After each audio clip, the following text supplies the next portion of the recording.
How would you like to experience the thrill of never being held accountable for your actions?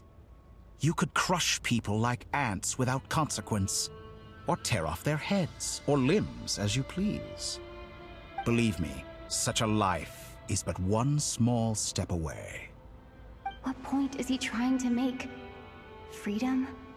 But the freedom to kill? To do evil and get away with it? Why would you offer me that? The creation of a world is the ultimate scientific experiment. I have taken my research to the highest level, where I shall be not just a god, but also a servant to many sacred spirits. I shall heed the truth and perform holy deeds. A god's laboratory is the perfect playground, but it needs the right occupant to explore its full potential. Mortals are found everywhere one looks. Not so with Descenders. I'd prefer my first guest to be a distinguished individual such as yourself. And I know you could make the most of the opportunities it offers. So the condition for entering the new world is to take innocent lives. The same dilemma that Rerir once faced. Could I really bring myself to kill others for my own benefit? Rerir did. And look where it got him. Have you made up your mind?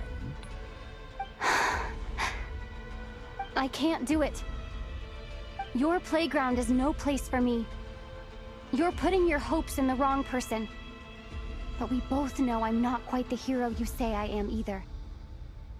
I have my own reasons for the journey I'm on. And they aren't all selfless. You've grown a lot since we last met.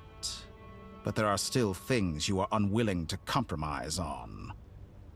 This will only hinder you. Why don't I lower my requirements a little as a gesture of goodwill? I'll give you a little time to learn to be a less noble soul.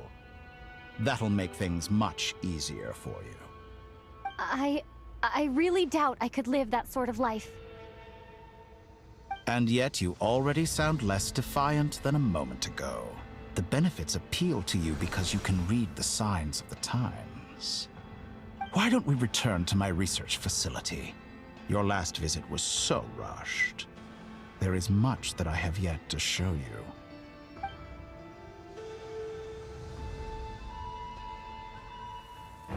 you. Now to that question, Heroes don't attack from behind. Guess I'm no hero. This is most disappointing.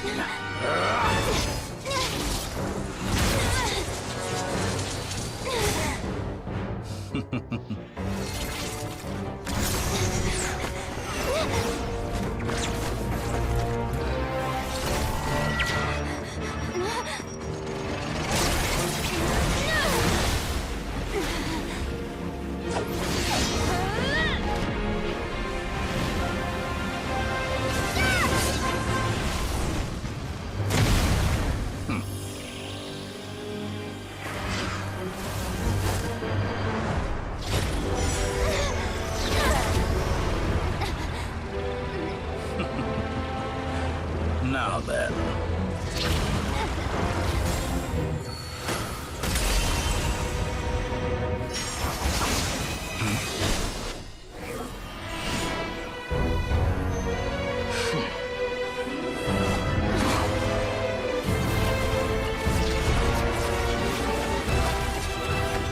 A new face.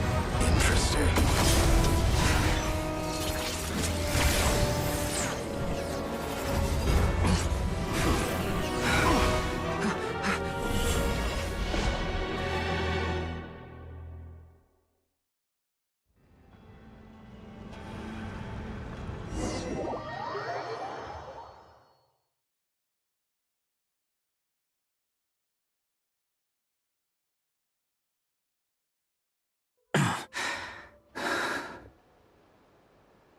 You're still gonna call me Hack Guy after that, huh?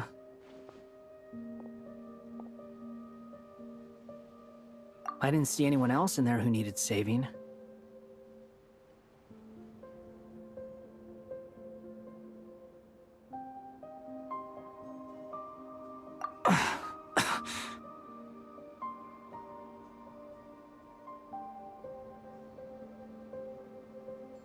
It's nothing. I'll be fine. Why are you looking at me like that? Is it that shocking that I'd come to your rescue? I owed you a favor back in Sumeru. Now we're even. Distracting Dotori was tough. I won't lie. He's not gonna fall for the same trick twice. That was my one shot. I'd hoped to use it to take him out. Ugh. I never wanted to obliterate someone more than I do right now. Dotori doesn't recognize me, but his segments were originally made based on an analysis of my operational principles. I expect it's only a matter of time before he figures out what I am. So Dotori doesn't recognize Wanderer because he deleted himself from Irminsul. Did he really miss his only chance for revenge by saving me? Why the long face? Hey, I'm not blaming you, okay? And I'm not complaining either. Rescuing you and killing Dotori are equally important goals. Everyone would be pretty stuck without you. It's best you live to fight another day. How are you holding up? Are you all right? Hat Guy said to put safety first, so we agreed to run as far away as we could after leaving the energy field, and only meet up once it was safe. You don't look injured. It seems that Dotori didn't do anything to you.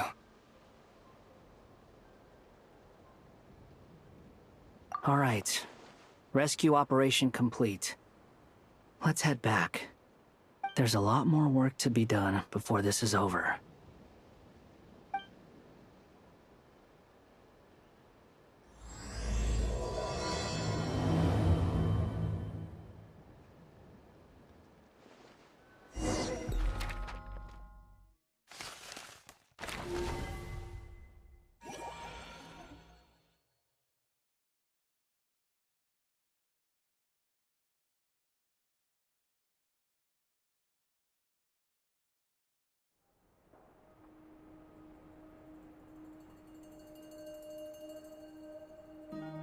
Understood.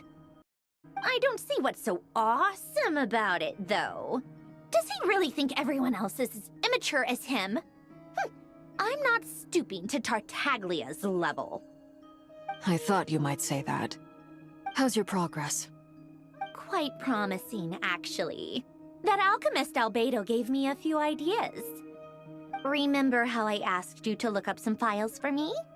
That stuff on the Nachtschitzenkreuz Institute. René de Petrichor and Jakob Ingold. Alain Guillotin despised René's theories and methods, but he never managed to come up with better alternatives either. So I adopted some of René's ideas.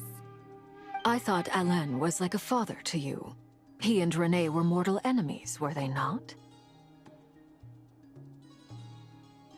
And what would you say if Lenny and his friends one day learned something useful from someone you utterly detested? I would applaud them for it. That would mean that they have surpassed me. For all we know, Alain Guillotin might have thought the same thing. Not that it matters, though. He's dead, and I'm alive. So it's my call to make. Once you die, it doesn't matter how great you were in life. Only the living get to decide what happens next. Hey, come on out. They're back. Huh?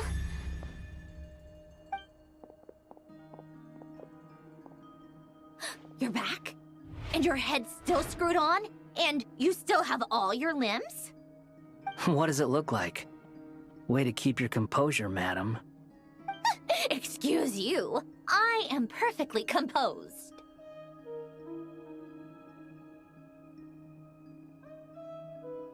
Glad you're okay. Yes, it's a huge relief.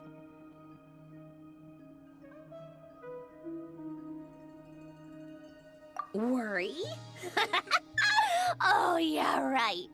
You think we, the Fatui, were worried about you? We were worried sick. Hey! The Traveler and I were already friends. You are free to join this mission in whatever capacity you please. much like your tea parties. It's a laugh a minute with you guys. I must say, I was quite surprised when Mr. Albedo told me he would need no additional aid. We discussed this on our way back as well. I am rarely so unequivocal, but in this case, we had full confidence in Hat Guy. He said he knew what he was doing. Albedo and I pretty much had to just wait outside on standby. Meanwhile, Hat Guy broke into the energy field and rescued the Traveler solo. You didn't have to mention that. Well, I'm thoroughly impressed. You are a force to be reckoned with, Hat Guy. Is she back? Is she really back?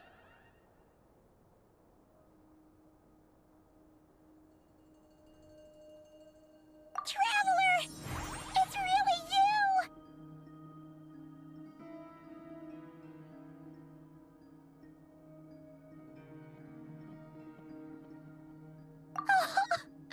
Oh, thank goodness! Paimon missed you so much! You can finally breathe easy, Paimon. It's great to have you back in one piece! Oh, Paimon's been having nightmares the whole time you were gone! Look at them. You know, once you reach my age, there's nothing better than watching a misty-eyed reunion between friends. It's nothing. Same goes when you get to my age, too. I bet Ino and Anefa would be tearing up as well if they were here.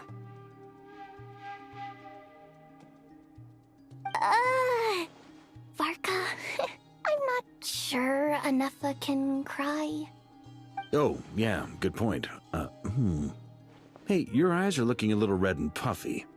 Come here, let's hug it out. What? Ew, no! No, thank you. You're not my dad, okay? Knock it off! Everyone, I'm sorry for all the trouble I caused you. But the silver lining is, I didn't come away from this ordeal empty-handed.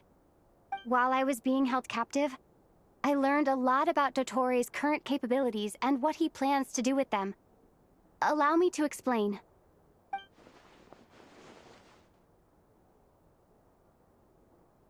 The three moon goddesses were even more powerful than we imagined. No wonder Dottore believes himself to be equal to the gods, maybe even superior. Utter blasphemy.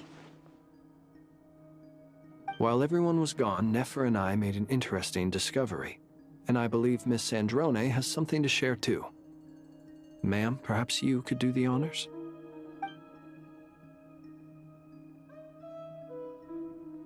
Called it. Getting rid of a pesky troublemaker like her is like trying to clean up after a crumbly cake. It always comes back to haunt you. Our next step is to find a way to bring her back. A place where time flows backwards, with no destination in sight. Surely it must have been created for a specific purpose. But I fear the answers are buried deep in Tevat's history, held by great powers beyond our reach. It sounds like she's on a specific path through time, just traveling in the opposite direction to us. The question is, where does that path lead? Or will it keep going to infinity? We considered that question as well. Strictly speaking, time is not infinite. Indeed not. Every road has an end. Nicole! You sure loved quietly sneaking in mid-conversation. I do, in fact. It's something I've always done at our mages' tea parties. Quiet, mysterious, and persuasive. You wonder what lies at the end of her road. Well, just as the world has a beginning and an end, so too does time. And so, the end of the road is the moment that Tevat was born. But where Miss Columbina will end up along this road, that depends on where this particular river of reverse time began. What about the original moons and the moon goddesses? Do they have a beginning too? All things do. In the beginning, no moons adorned the sky. It was the Dragon King Nibelung who raised the three moons into the heavens, and thus were the moon goddesses born. They were shadows of the planet, born to wield Nibelung's authority and oversee the world on his behalf. They were extensions of his will, manifestations of his majesty. But then one day, they disappeared just as suddenly as they had once been brought into being. Nobody knew where they had gone.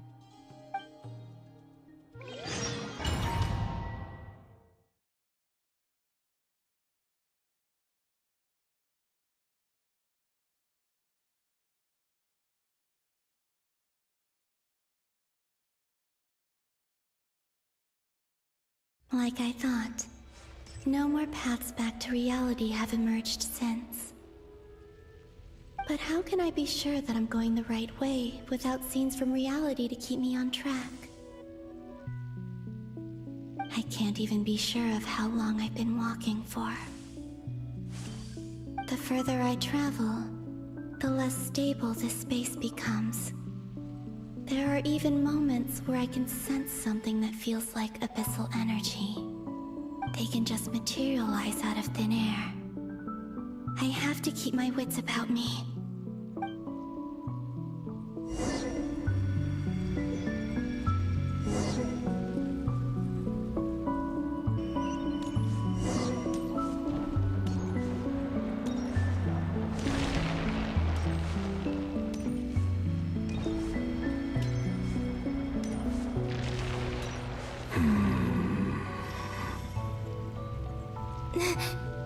Is that the ray here of Solnari?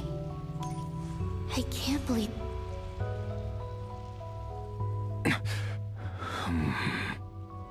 You are the moon goddess.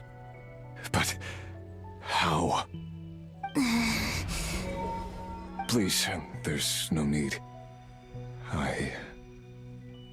I'm not interested in fighting anymore.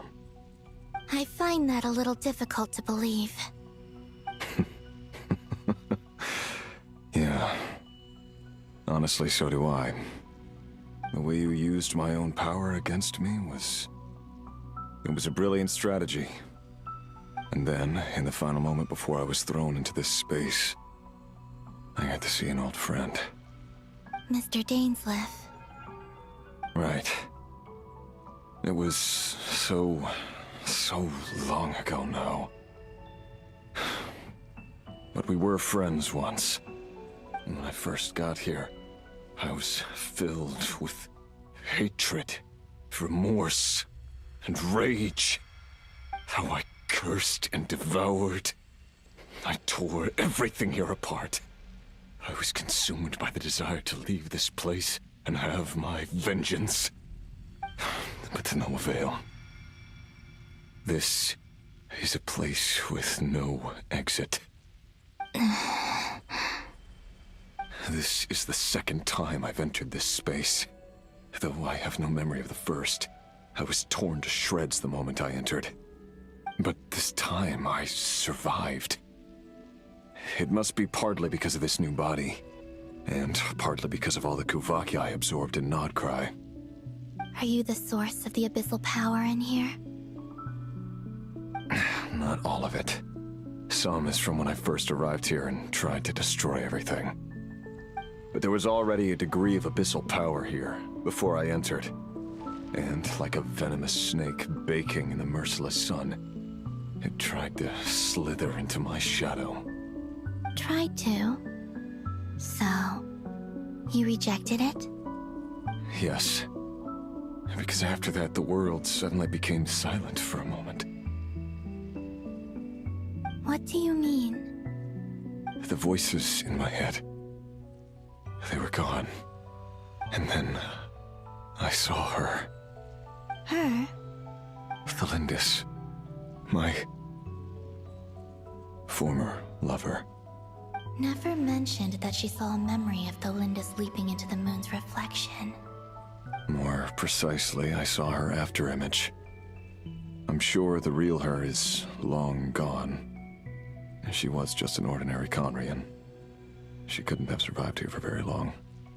Anyway, why have you come here? Didn't you know it was a dead end? If I hadn't escaped through the moon gate, my friends would have been in far greater danger. Oh, I see. Because of your power. The power of a moon goddess. What? You'd like to know how I know, wouldn't you? The one who resurrected me said so. I could hear a deep lust for power in his voice. Do you mean... Dottore? Dottore. So that's what he's called. He'd been collecting fragments of my body for a long time. All so that he could resurrect me at the moment of his choosing. I had no interest in his research. But being as corroded by the Abyss as I was, we were aligned as far as hunting the moons and recovering my strength were concerned. So that's why the Wild Hunt suddenly became so active in Nodcry. When I left the Fatui in my weakened state, Dottore must have felt that his time had come. Moon Goddess? Could I ask a favor of you? What? I know this is a lot to ask, especially from someone who tried to kill you. If you refuse, I won't fight it. But this is the only thing I desire now. Nothing else matters. What do you want? I'd like you to take a message to Thelindis for me. Thelindis? But... Yes, she's dead. But like I said, I saw her after image. I can sense that some part of her soul remains here. Far, far ahead. Why don't you go and speak to her yourself? I can't. I don't know why, but I can't move freely in this space as you can. All I can see is a glimpse of her, walking away. Just like the moment when I last saw her in life. In return, I will clear these abyssal obstacles for you. No, not in return. I'll clear them for you, whether you want to help me or not. It feels like something I ought to do. Why? Yeah. Why, indeed. I've been asking myself that question a lot recently. Why did I do the things I did? I'm tired of it all. Tired of the person I became. People used me. And then I turned around and started using others. I hurt a lot of people. I think I grew tired of it long ago. But I wouldn't admit it to myself. And ultimately, that's how I ended up here. What do you wish to tell her? All of it. My past. My mistakes. Everything that happened after we were separated. Is it okay if I give her the abridged version? Yeah, I'm sure there's plenty you can skip over. Just tell her the important parts. Whatever you think that means. Like the part where you relentlessly tried to kill us? It's up to you. Love demands honesty. But my relationship with Thelindis was built on lies. We hid too much from each other. But after living my whole life in the shadows, I don't want to hide anything anymore. I will do my best. There.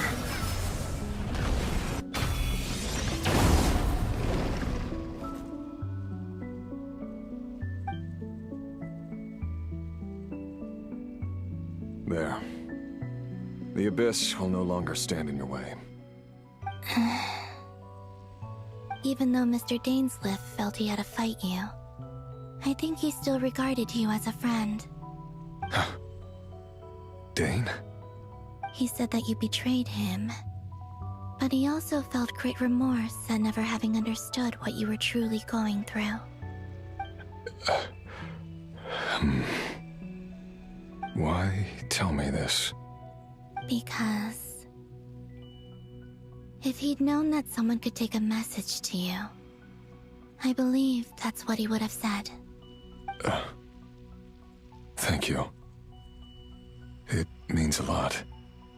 I know this will sound strange coming from me, but don't die, Moon Goddess. I can tell that you're determined to get out of here.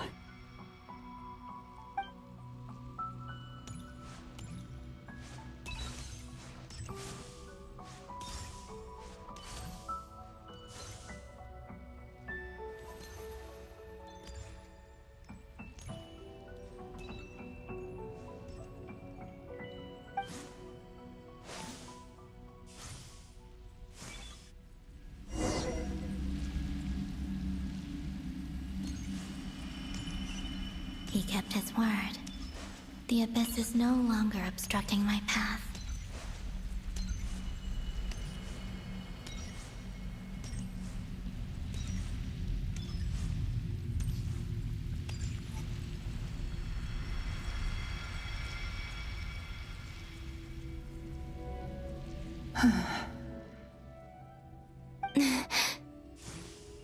Is that the Lindis? She wasn't far off at all. And yet, they could never meet. Hello, Miss Lindis. Who are you? How do you know my name? I've never seen anyone else here before. You can call me Columbina. I promised Rerir that I'd bring a message to you. Rerir? My Rerir? Is he well? He's doing better than he was. Better than he was, huh? Sounds like he's had a pretty rough time. Others have had a rough time on his account too. In many cases, their time ran out because of him. And I'm not just talking about the children of the Crimson Moon. So, things got worse before they got better. Could you tell me what happened, Miss Columbina? Are you sure you wish to know? Yes. This is my opportunity to learn the truth. No matter how hard it is to hear, I have to know. I admire your courage. However, time is short. I cannot stay here for long.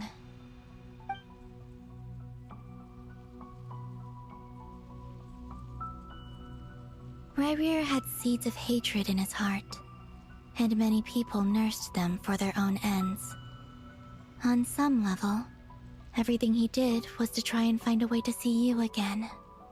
But in the end, he came to regret his mistakes. He wanted to apologize for hiding his past from you. Beyond that, he did not say specifically what it was he wished to convey to you. But I'm sure that you've always been on his mind. You are what has kept him going over all these years.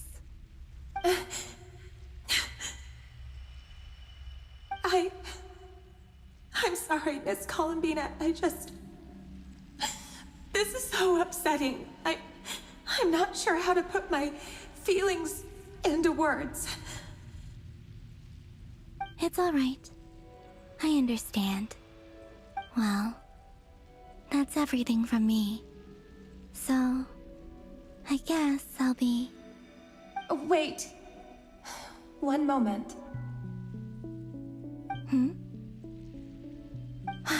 Time flows backwards here. The road ahead only leads further and further into the past. I know. I intend to reach the end of that road.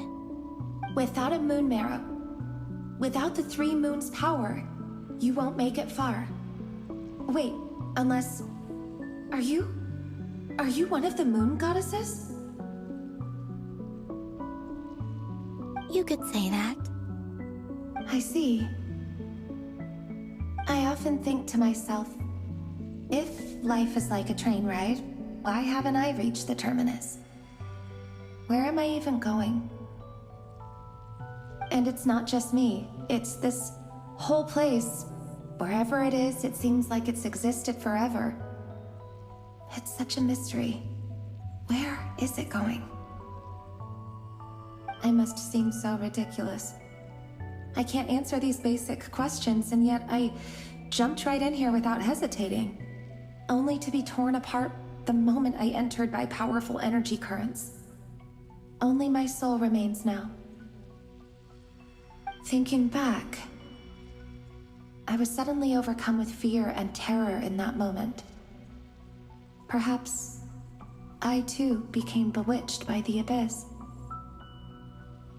I may have been the leverage it needed to control Rayrir. I used to be a researcher at the Universitas Magistrorum in Conria, researching the iridescent moon's marrow. Eventually, I came to the conclusion that time in here flows in reverse. Rayrir was one of the Venster King's retainers. With me, he was in an impossible position. It plagued him constantly. I wanted to help him escape his lot in life. I wanted him to be happy, so I thought I'd use this place to return to the past. At the time, I thought I could just go back to the day that the Venster King first found the prince. It was only after meeting the prince that the Venster King started going too far with his research into the abyss. That was the day all of our woes began. I thought I could stop the king from ever meeting him and solve everything. I couldn't kill the Venster King himself, so I had to find another way to save Rayrir. That's why I wanted to go back, to kill the person who had brought new possibilities to our realm. I'm sure it was a futile endeavor, but the abyss probably enhances the basest human desires. So I naively hoped I could change everything. But I was simply too weak. Like a speck of dust against the whole universe. Look at me. I didn't even survive the journey here. Not physically, at least. I know I'm never getting out of here. But you're different. You can make it, and I want to help you. I owe you that much. How do you plan to help me? Have you noticed the golden energy that exists here? Based on my past research and my observations since coming here, I believe they carry you forward faster.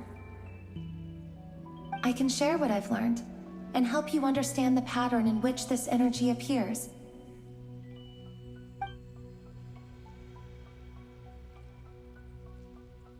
I think you just might... Now, I know you will be able to change the past. Also, I've been speculating about where this phase ends.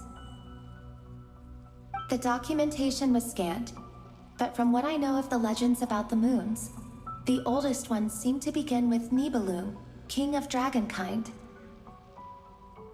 I have no way of verifying any of it by this point, but if it's true, you might be able to reach that era if you keep walking.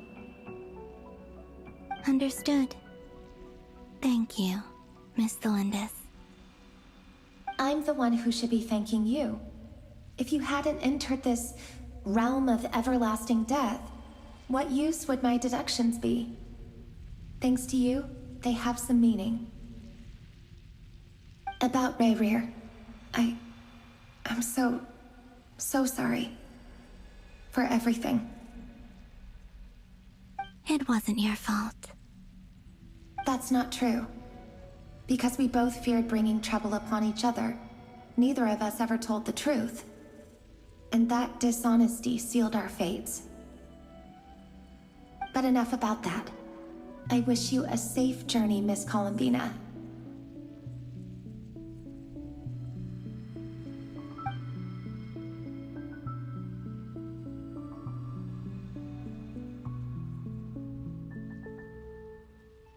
And may the outside world never have to experience pain like this again. Revere? You're there, aren't you? I cannot see you, because you exist in the future. I expect we'll be trapped in this prison of space-time for all eternity. But please, gaze upon the past, and then sit for a while. Let's find a place to sit down together, just like we did when we first met.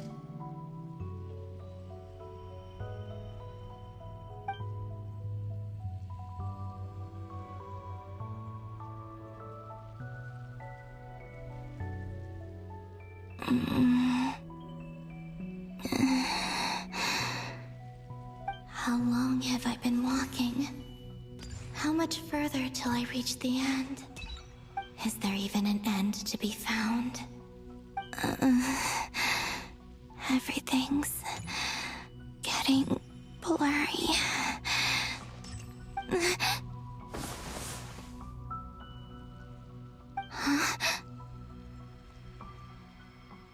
Are you all right, little sister?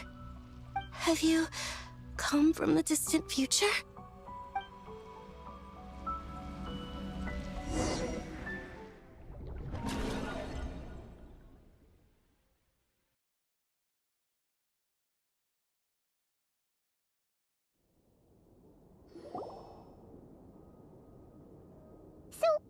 How exactly did the moons just disappear?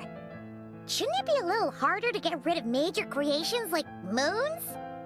The world is a vast and ancient place. On a certain scale, all life lasts for but a fleeting moment. Miss Nicole explained that the moon goddesses likely perished in the War of Funerary Flame.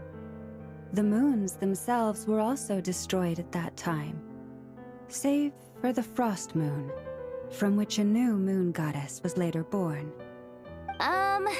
Am I missing something then?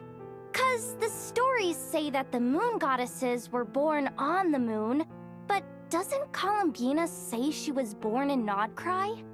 Huh, you're right! Why do their birthplaces differ? What's the difference between the two generations of moon goddesses? Also, remember what Sandrone said? Her scans detected 4 moons. In other words, 4 moon marrows. Technically, the result of the scan means that 4 moon marrows were detected and positively identified as moons in that moment. In other words, this piece of information alone isn't enough for us to know how Miss Columbina is doing right now. Yep, we have no way of staying up to date on whether she's dead or alive. She's on her own for now. But at least she's trying her best to get back to us. Yeah, she's a tough cookie. And a sore loser, too. We have to trust that she'll find a way.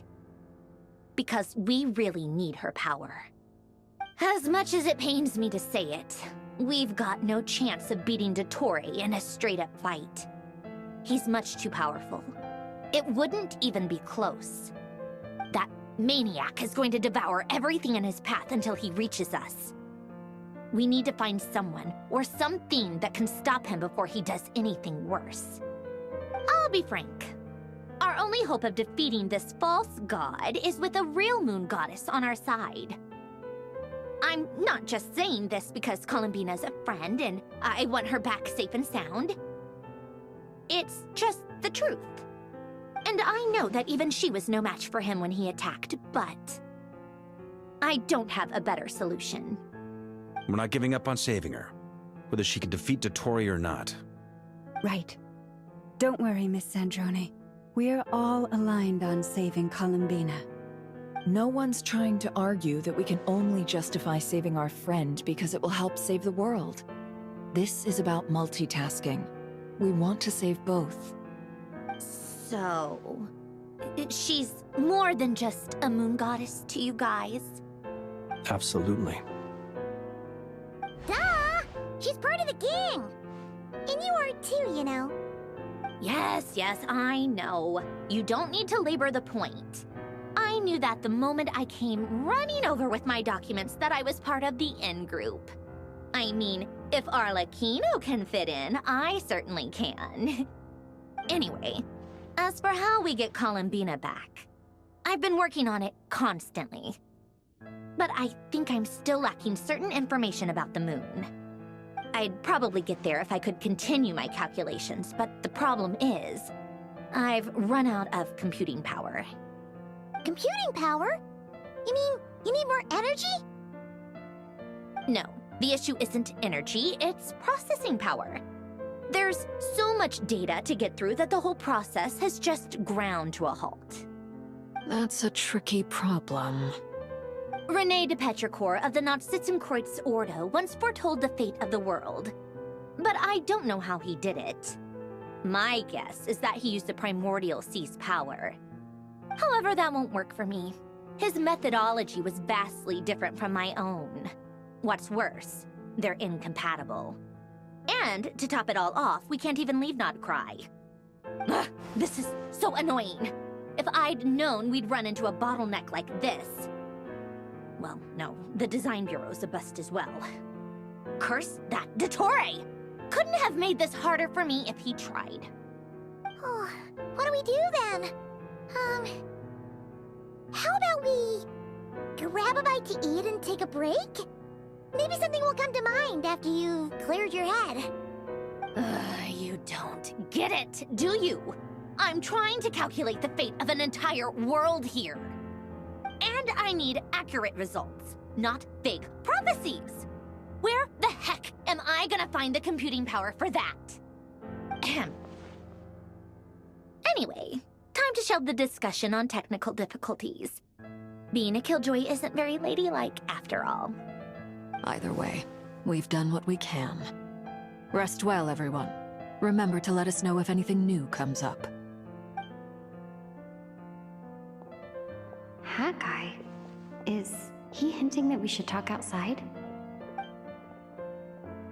Let's go somewhere a little more private.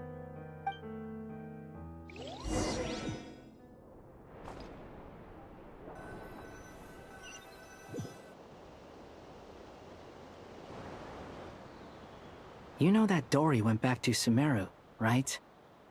Yeah. She mentioned she was planning to head back. Things aren't looking good for Nodcry. She's gone to spread the word so that Sumeru has a chance to prepare for the worst. From what I know of Dottore, there are two possible reasons why he hasn't made a move yet. One is that he's still working through some kinks in his new powers. The other is, he wants to see how we're going to react. He'll easily devour everything eventually, so I guess he's in no rush to make it happen. The first false god he made was me. Now it's his turn. Even though my records were erased from Irminsul, Dottore's ideas haven't changed one bit.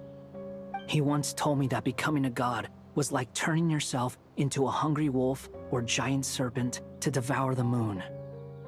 Clearly, he began studying the moon goddess's powers long before he even tried making a god. He's always wanted to get his greedy hands on divine authority one way or another. And in the end, he devoured the moon where I failed. In the desert of Sumeru, there is a chessboard built by King Deshret, also known as Al-Ahmar. I don't know if it was a real game, or if he was just trying to challenge his servants and citizens in some way. But creating games and setting rules, gods do that as a matter of course. That's the kind of power Dottore craves. Now he has the Trilunar Authority. His power is leagues beyond the common people. I don't think there's any point in other nations rushing to the front line. They're better off focusing on defense and hoping they can fend off any threats that spill out from Nodcry. Either way, Dory will inform Lesser Lord Kusanali, and she will contact the other gods in turn. The Seven will have some recourse available. If nothing else, their protection should keep the rest of the world from descending into chaos as quickly as Nodcry has. So on the bright side, even if Nodcry is doomed, your friends in other nations won't be in any immediate peril. That's good to know. But I'm not ready to give up on Nodcry yet. There's a word for people who refuse to let anything go. It's called being greedy. Maybe it sounds greedy to you, and probably naive too. But whatever you call it, that's what gives me the determination to keep fighting. Battles are fleeting, but the will to fight is a long-term commitment. Give up for even a moment, and your resolve will shatter. Why do you always feel the need to do the right thing? No one is born to be a savior. I mean, who's gonna criticize you if you fail, or give up? Don't take this the wrong way, but Dottore said something similar to me. I guess the Fatui attracts people who don't believe in saviors. Not necessarily. It's less about belief for me. I just want to know how determined you really are. After all, I don't owe anything to anyone else here. Only you. You look kinda worried. If your arch-nemesis was about to achieve their ultimate goal, I think you might feel a little worried too. That's true. Dottore is about to become an omniscient, omnipotent deity. That's gotta be a bitter pill to swallow. Still, you're calmer than I expected. Obviously. I have to admit that my past self was a reckless fool who misunderstood not only the point of revenge, but how to achieve it. And as much as I want my vengeance, I know I'm not gonna get it by acting alone. If the world's taught me anything, it's to think before I act. Too bad it never taught me any other virtues, though. So, I am going to destroy Dottore, no matter what it takes. So, what's your plan? I'll get to that. First, tell me, what do you think of Sandrone? Just like Paimon said, she's a friend, part of the gang. How much do you trust her? This is a serious question. Think carefully before you answer. Although she's with the Fatui, she has her own values, and she's helped us a lot. If nothing else, she's clearly going the extra mile for Columbina. I see no reason not to trust her. If you say so. In that case, the three of us need to talk. I have some thoughts about her computing problem. It can be solved, but it will come with a cost. How much? If I can afford it, I'll cover it. Sometimes your heroism really backs me into a corner. You know that? Come on, let's go talk to her.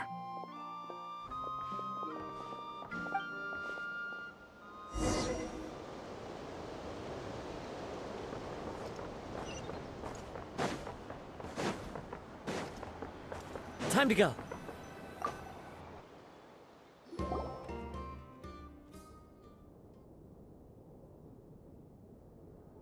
Miss Androne, Traveler. Hey there. Paimon's here too! She was just helping them sort through their things. How did your chat go? That was fast. The call only just ended. Well, you said it was urgent, so we got here as quickly as we could. Albedo, I have some alchemy questions for you. I see. Looks like my knowledge proved useful after all.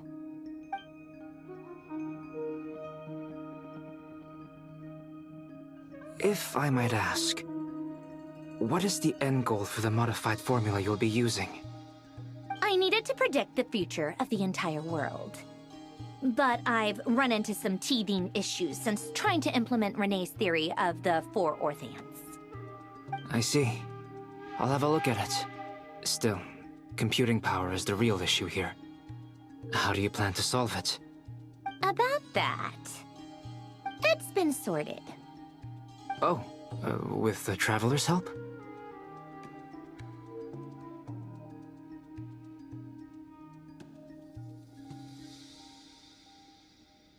Actually, you're not wrong. She found the person with the solution. Was it Hat Guy? Yeah, it was him. Wow! Go Hat Guy! Seems like all that time studying at the Academia is paying off big time. But where is he? Wasn't he the one who asked Albedo and I to come here? Come with me.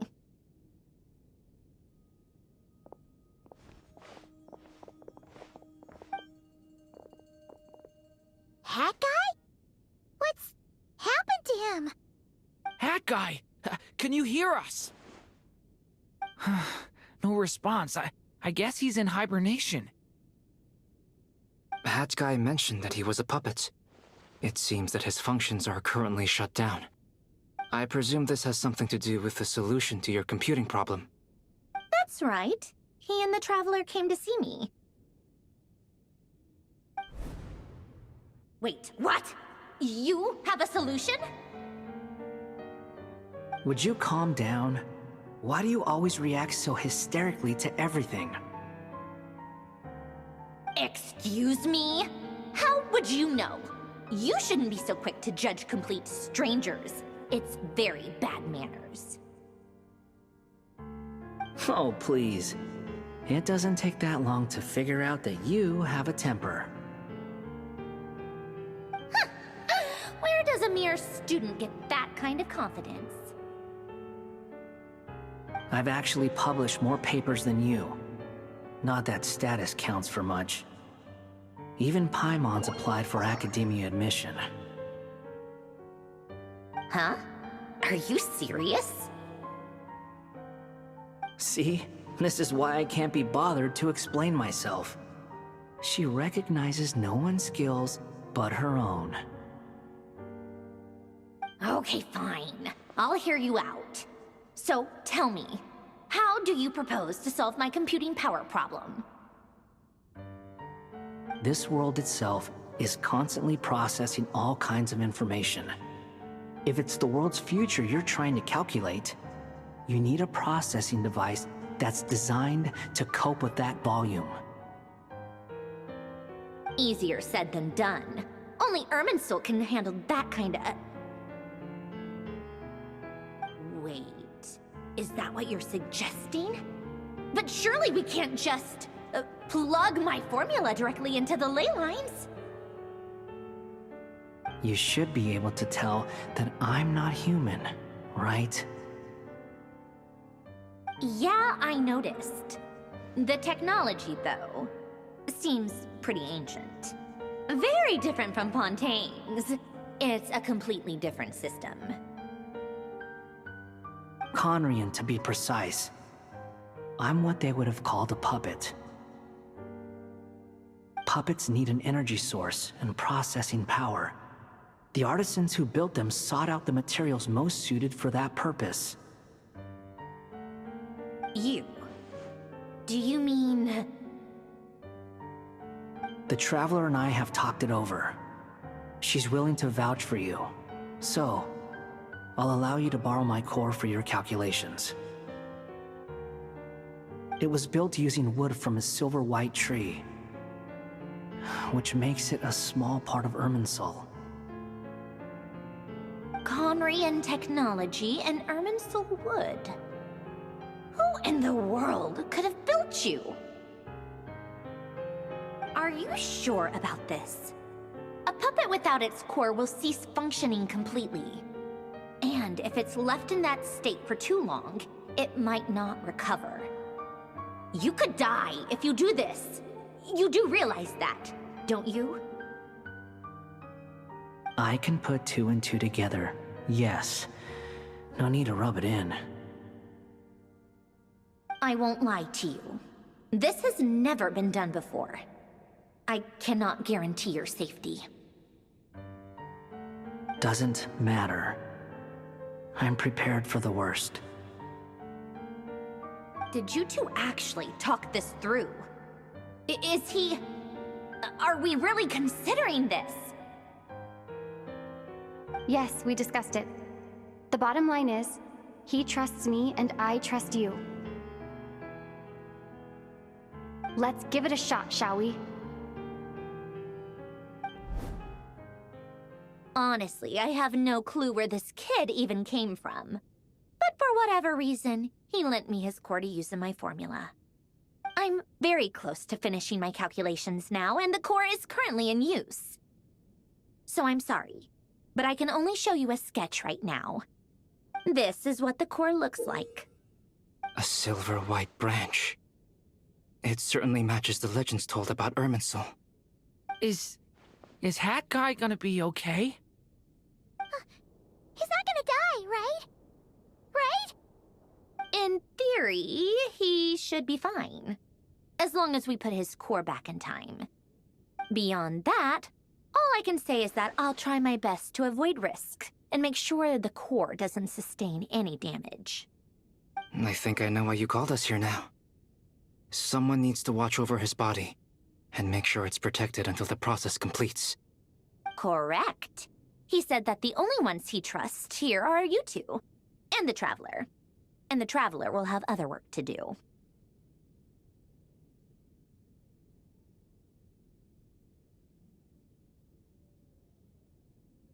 He will have our undivided attention.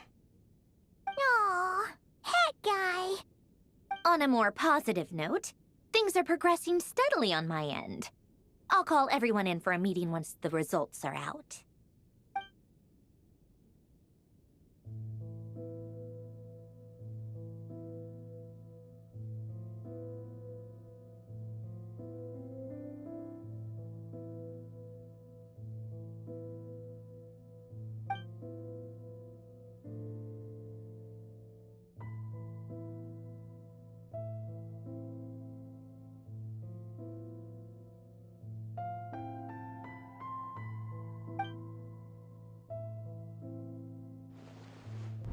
The worst-case scenario with the core removal is either a system reset or a total loss of function. But I'm not afraid. A quiet death should have been my fate long ago. A core is completely different from a heart. It's like another vital organ entirely. I never believed it could be a true replacement for what I sought. But in the end, it turns out the core was more useful to me. Pretty funny when you think about it. It's like the punchline of my entire life. Do you think there's any difference between a puppet and a human? If not, then this would just be another samsara. I have already experienced both a past life and a next life. Part of me wonders whether I'm only capable of making this decision because I've become a real human. What's with that expression? Isn't this a good thing? Sanjoni will succeed, won't she? She has to. She will. We all have to persevere until this is over. That's right. And I'll protect you all until the moment of victory arrives.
Who are you? Call me Sonnet. You have the same power as Canon. Sonnet. So, you're the goddess of the iridescent moon? Oh, goodness. You recognize me? Well then, what's your name? Columbina. Columbina Hyposelenia. Hyposelenia? What a lovely name. Did you choose it yourself? It was a joint effort between me and my friends. Friends? You mean your friends in the heavens? Huh? Oh, sorry. You must be exhausted. I apologize. Hang in there. Let me introduce you to my older sisters. Do you mean the other two moon goddesses? Arya and Canon? Wow, you sure know a lot. Hey, does that mean that our story goes on into the future? Oh, I guess that wasn't the best question to ask. It's alright. We were prepared for that possibility. You could say we were too prepared. I can't even remember how long my sisters and I have been here by this point. When did you get here? How long has it been? I can't say for sure, but it feels like it's been forever. I see. Are you feeling alright? You look a little unwell. I can hold out a while longer.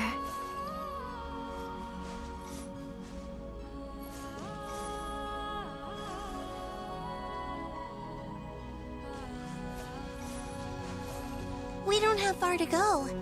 The place where my sisters and I are based is just up ahead. Don't worry, they're both really nice. I'll introduce you.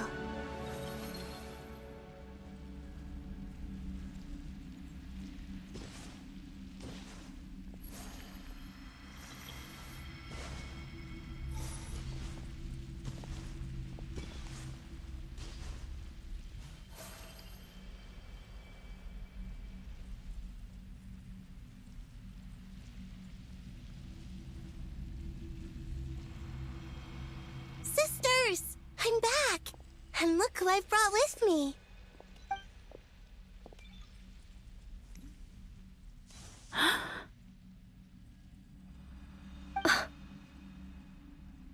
It's our lovely little sister, born in the far future. The pleasure is all mine.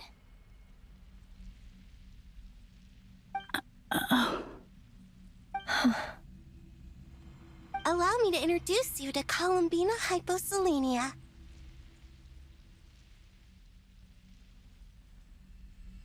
This is Arya, the goddess of the eternal moon. And this is Canon, goddess of the frost moon. Canon, don't you think Hyposelenia's power is similar to yours? Hello, Columbina. I apologize for our startled reaction just now. And please, forgive our little sister if she's been annoying you. She tends to talk a lot. It's fine. You seem shy. Don't worry, Columbina Hyposelenia. No one can hurt you here. Could you tell me where here is? Please. I must know.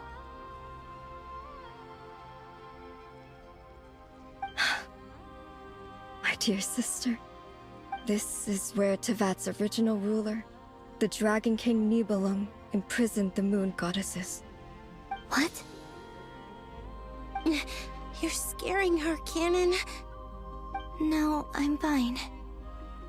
Please, continue.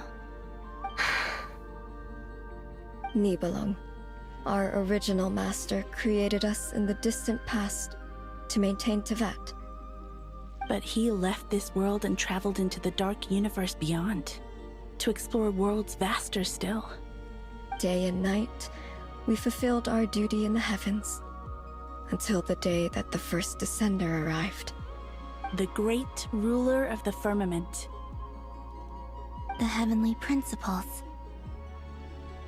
Is that what later generations call them? I see. But we did not reject them at first, nor did they seem to harbor ill intent towards this world. We coexisted in peace. They were like a guest in our home. Slowly, however, we came to realize that our guest had a growing desire to change and dominate the world. And you didn't stop it? No. There was an order to the rules they set up that Nibelung never taught us. We wanted to know if this order would bode good or ill for Teyvat.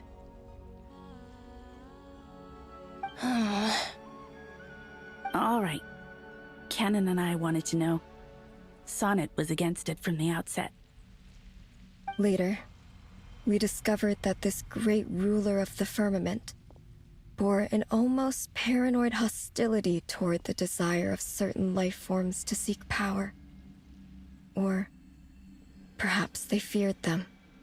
They would even cast down celestial nails as manifestations of their power, to punish the civilizations of the world below. Only this was far beyond mere punishment. Right. Their rules brought order, but the price people paid for merely testing the limits of those rules was far too great. I did everything in my power to help the punished escape catastrophe, but still, too many lives were lost. The ancestors of the Frost Moon Scions were some of the ones you helped. But just when we had decided to take countermeasures, the Dragon King, Nibelung, returned. And so began the War of Funerary Flame. So, that's the name the world gave that war in the future. Well, who won in the end? As far as I know, the Heavenly Principles won, although it came at a great cost. They remained in Teyvat, where they continue to rule to this day.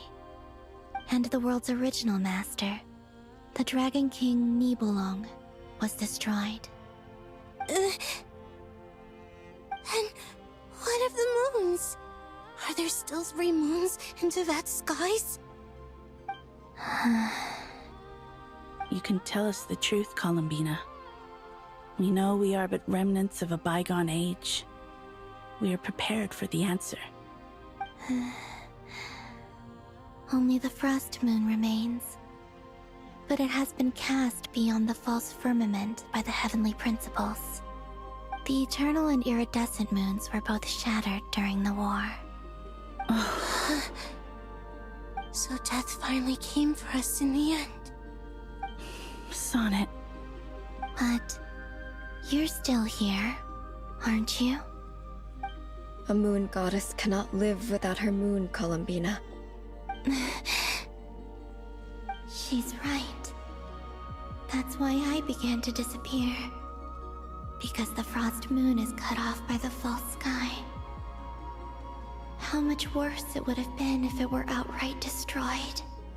Our souls may endure within this lunar palace, but if our moons are destroyed, then we shall disappear the moment we depart from it. I'm sorry. There's no need to apologize to us, dear sister. If anything, we owe the world an apology.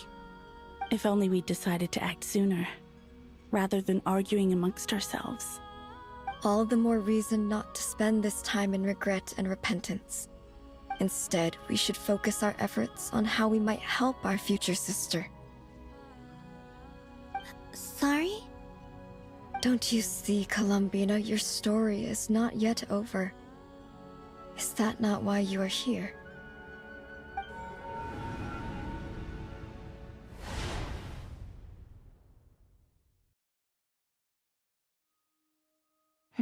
It's done. Initiate numerological array. Continue running primary process. Calculate the world's fate through extrapolation. And identify nodes of potential change. Secondary process, scan for moons. Still 4. The number of moon marrows hasn't changed. Wait, let me think. Is it possible that there's something I've been misunderstanding about the moons all along? Variables. Variables in the world.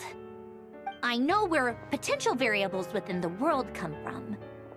So what about the moons? Are there any variables there?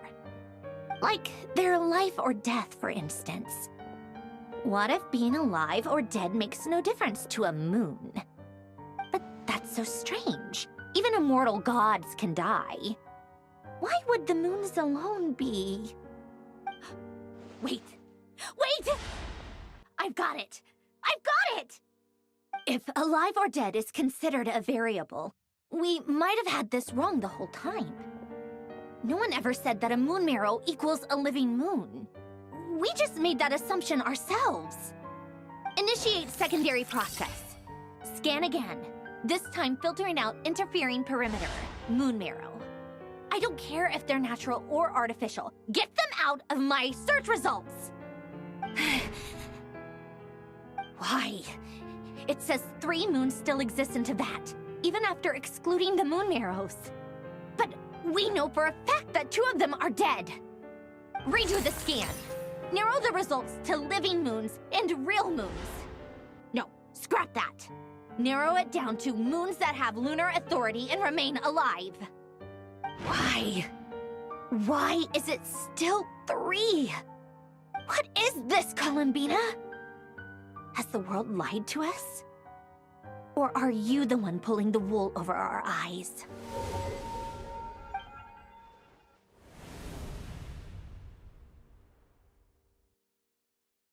So, you think that the moon's reflection might be where Nibelung imprisoned the 3 moon sisters? Yes, it would explain a lot, such as why that space would respond to a moon goddess's power, opening the moon gate at her command. It would also explain why Miss Columbina has been unable to leave, and why time flows in reverse there. In the messages she sent, Columbina promised us she'd find a way to return, but we have no way of knowing how, when, or where this might happen. The fact that she still has yet to reappear in this world indicates that returning from that place is no easy feat. We cannot afford to simply wait for her. So you're saying, if she could return by her own power alone, she would have done so long ago? Yes, she certainly wouldn't leave it to this late stage when it's so touch and go. I've been giving this some thought, and I've come to believe that Luanatar might be an anchor that she left behind, as a sort of future waypoint. This could also explain why Luanatar is always by the Traveler's side. Sounds like a plausible theory. If that's the case, there must be some criteria we need to fulfill to allow Columbina to return to the present. The question is, what could they be?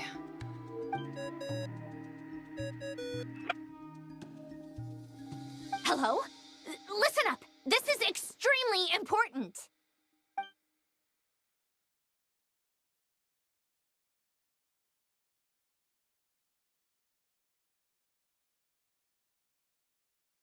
Not only is Columbina alive, but she may well exist in a form unimaginable to us. I'm still unclear on the details, but she's done something truly inconceivable in the past. And the clue to what she's done lies in the moon and Teyvat sky. Truly amazing. Oh, I'm so delighted for her. I'm sure we all feel the same. And I'm sure Columbina is ready to get back here and fight by our side. I'll keep my calculations going and try to find some way of coordinating with her. But that's not an excuse for everyone else to slack off, okay? All of you had better keep trying to think of solutions. How can the dead moon still live? And Luanatar...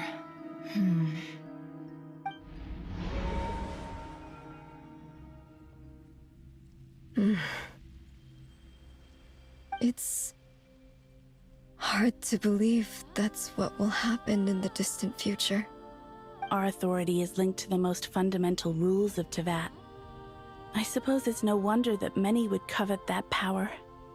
I didn't realize that when you said friends, you meant people who live down in Teyvat. That's so lovely. I always wanted to go down there and have some fun. Have you ever tried leaving this prison? Of course.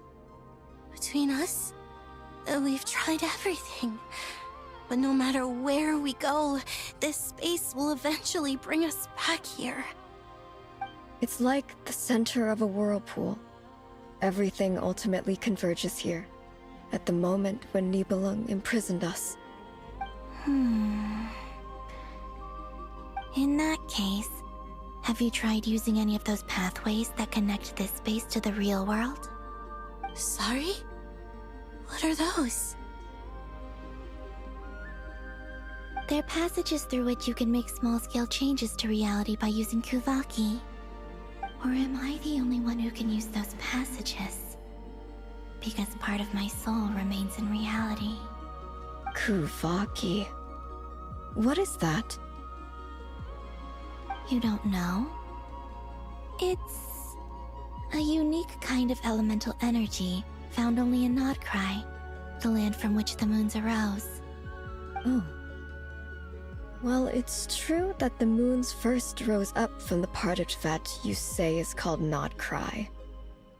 But there is no difference in the elemental energy between there and anywhere else. What? Could you show us some of this Kuvaki hyposelenia? Maybe if we see it, it'll make more sense. Okay.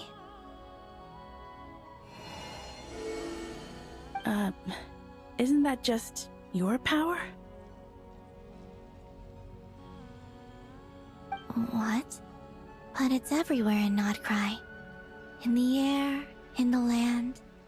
Even the creatures who live there have adapted to its influence. How curious.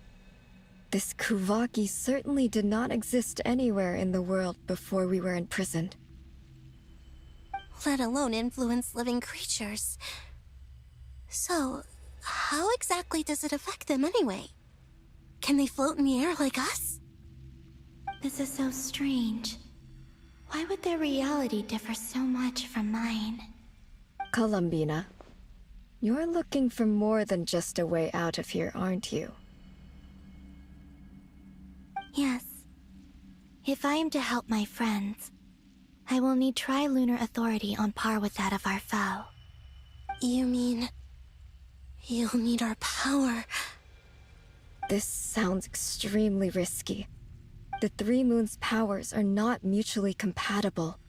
Concentrating them into one goddess will be a very painful process.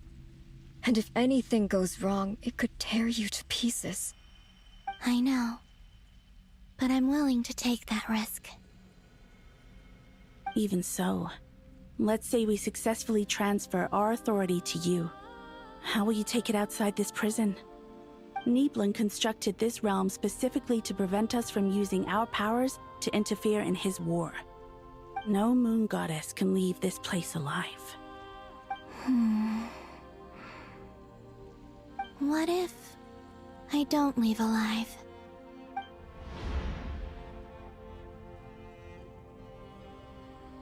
Where do we even start? How are we supposed to figure out what we're meant to do to help Columbina?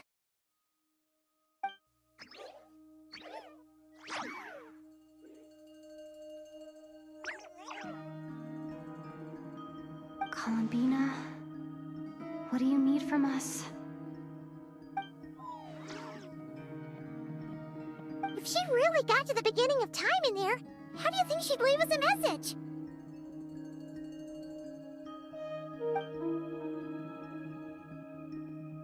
You don't think she'd write it down on a stone tablet somewhere in the hopes that we'd find it, do you? Seems unlikely. Columbina may not talk a lot, but she thinks deeply about issues like this. Let's review what we know. This is the Columbina who fought alongside us against the Reikir of Solnari, and with whom we celebrated Moon Prayer Night. She knows our personalities, our ways of doing things, even our unique strengths and abilities. So, if she wanted to tell us something from a long, long time ago, what would she do? Oh.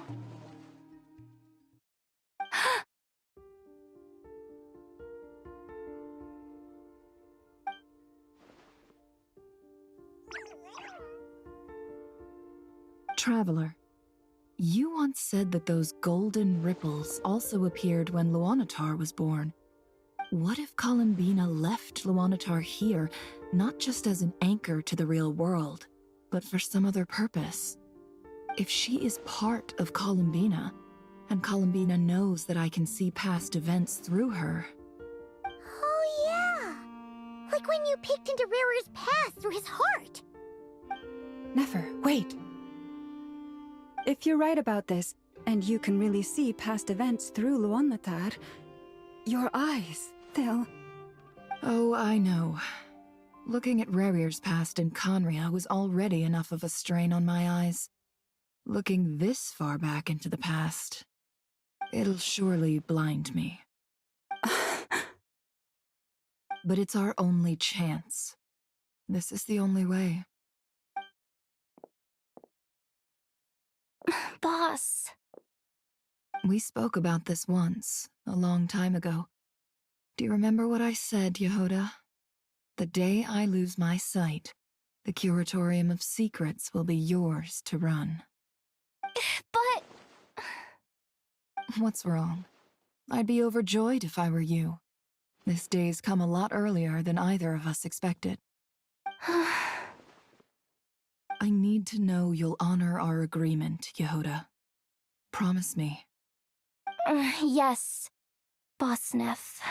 I promise.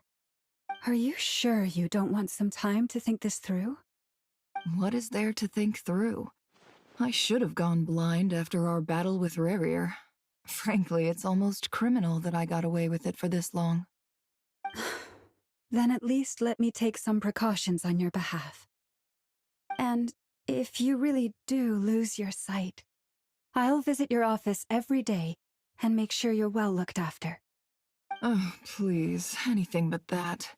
I was actually ready to go through with this. Are you trying to scare me into backing out? As if I could ever scare you. I'll assume you're just joking to calm your nerves. All right, enough chit-chat. Let's do this.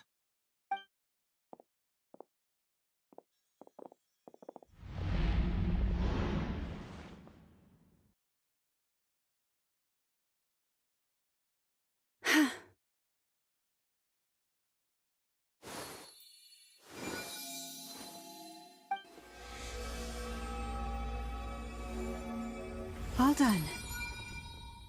Good. Now give me some space.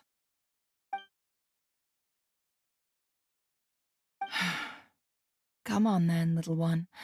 Show me what happened in the past.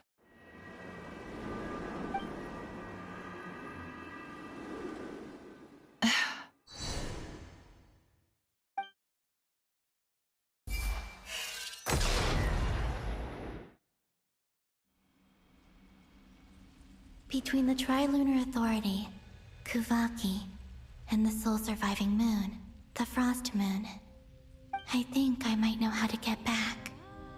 But I will need my sister's help. Time to go talk it over with them.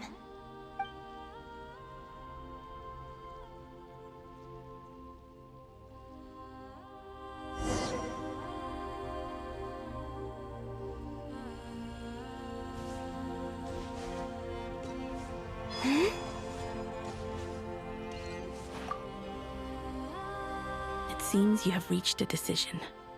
I'm all ears. What do you propose?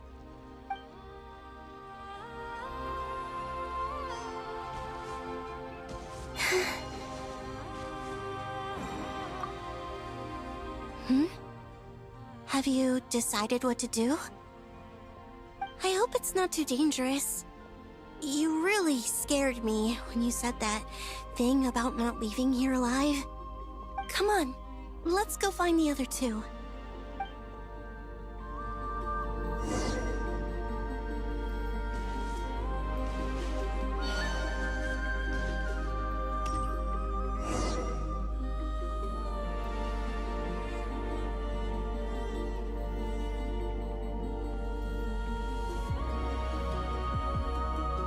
Have you figured it out, Columbina? Tell us, how do you plan to leave this place? I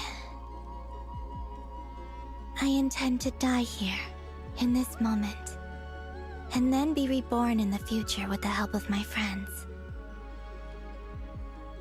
What? What are you saying? How can the dead be reborn? And how will you inform these future friends of your plans?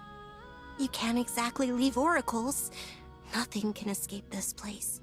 Not a single ray of moonlight. And even if you found a way, what if they never find the message you left for them? You'll... No, that won't happen. Come again? They will find my message. I'm sure of it. I'm not following. How exactly will you achieve this? It's quite simple, really. First, I will leave my soul here.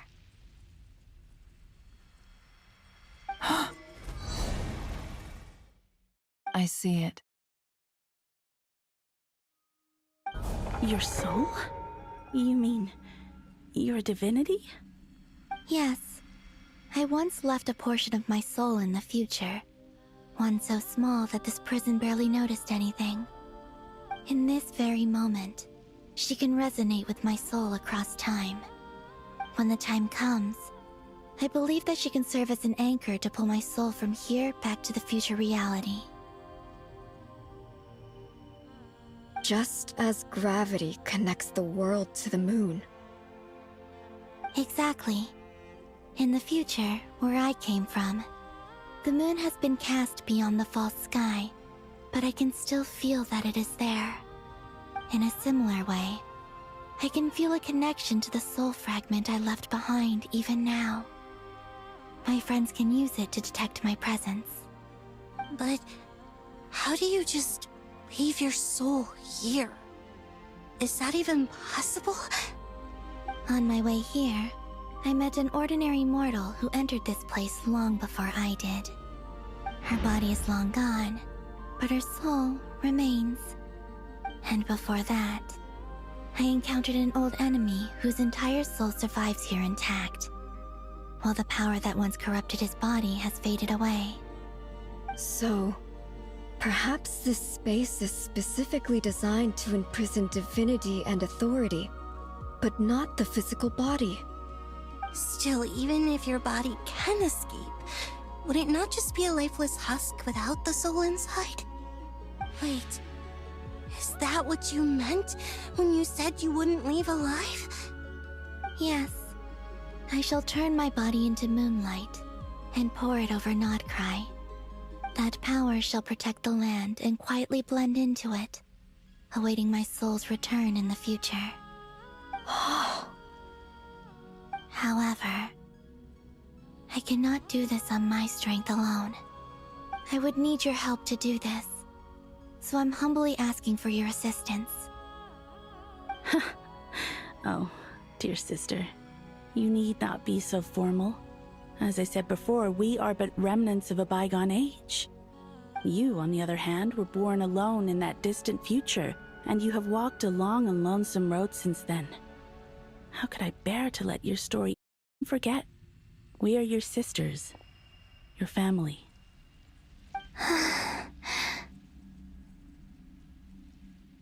Arya's right. Actually, I've always wanted a little sister. Can you imagine how it's been for me? Getting nagged by two older sisters all the time. Now, I finally get to be the big sis. And not just that, but I get to help you return to your world, too. How could I say no to that? Sonnet. Canon?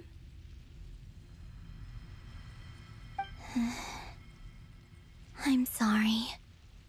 I know this is a bold request. The Frost Moon is rightfully yours, and it remains intact. Oh, no, please, don't misunderstand me, Columbina. I was just thinking back on the years that the three of us once spent together. You cannot imagine how happy I am to hear of the future world you describe.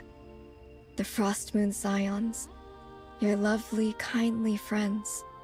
For the three of us, whose purpose in life was to maintain the peace in Teyvat, it is a great relief to know that the people of this world live in such an abundant future. If your plan can save them, and save not cry, I will gladly give you all that I can. Besides, the three of us have been together since the day we were born. I could never abandon them to live on alone without them. Canon. Still, I do have one question I would like to ask you before we proceed. Certainly. What is it? Why do you cover your eyes?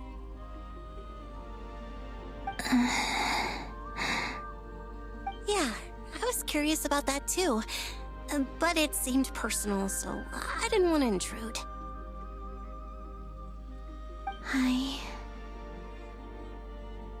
There was a time when I refused to look upon the world.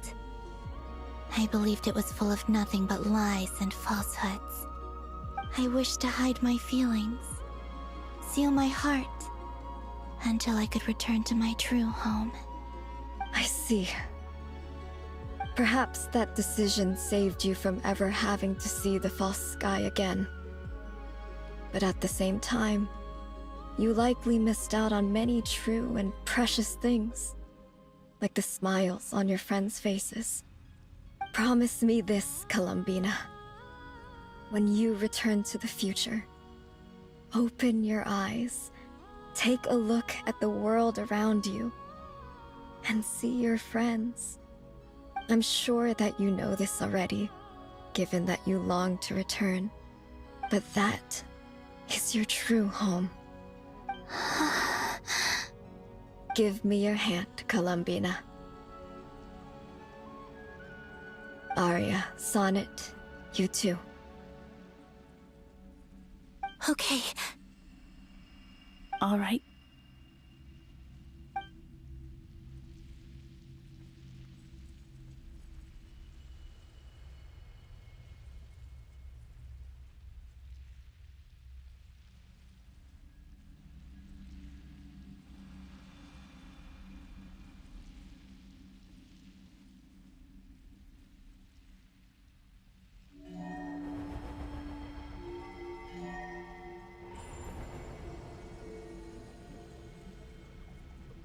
We once were the song sung for eternity, but now it is you who must continue to sing. We once were the tides in the great river of time, but now we subside, and you arise. We were the messengers of madness and inspiration. But now, the lies have faded, and your truth must endure. We are souls awaiting the sun. You must return to be with those who smile when they see your face.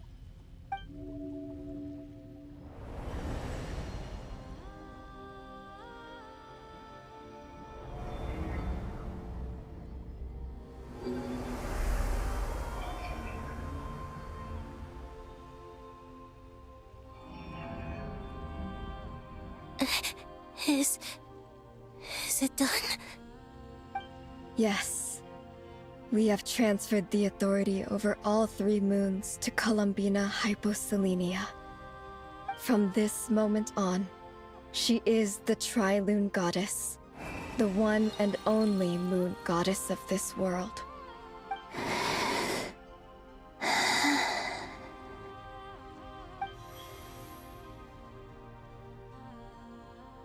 Thank you. Thank you, my sisters. Now go, and do what you believe is right, Columbina Hyposelenia.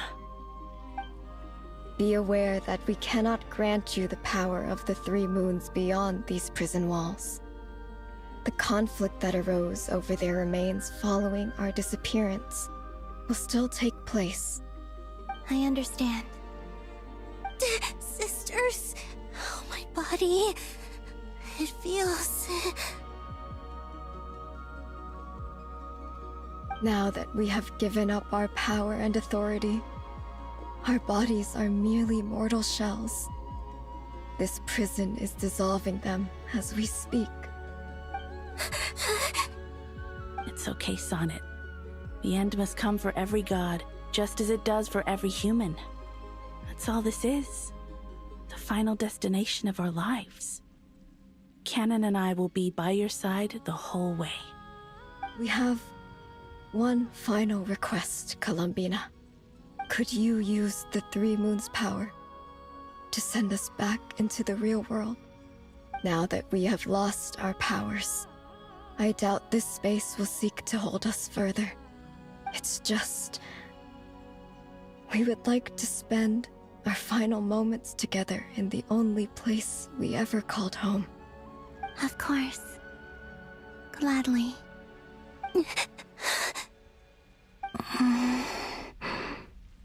Sonnet. Yes. Don't... I wish I could tell her not to give in to the abyss. Not to be afraid. But is this really what I should say at this moment? Don't forget. I'm so glad to have a big sister like you.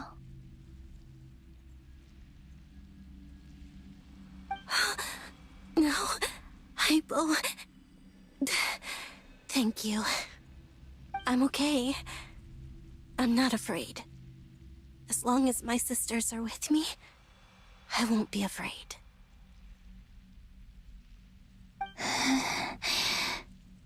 It looks like this is goodbye, sisters. Goodbye, Columbina. Take care of this world in our stead.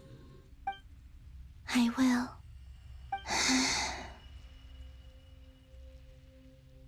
And now, it's time for me to bid farewell to my body, too. May it become the moonlight that keeps Nodcry company through the long years ahead. So this is why Nodcry was not always home to Kuvaki. It only appeared after I poured my body out upon this land, and only this land. Kuvaki responds to me because it is me, my body, answering the call of my soul. And the golden energy I've encountered on my way here was, in fact, that very soul, which I am about to leave here to guide me. O power Trilune, eternal moonlight. I, Columbina Hyposelenia, lay aside my body. Let it be cast into the dark night to illuminate the future. May it be a companion to all who dwell beneath the moon.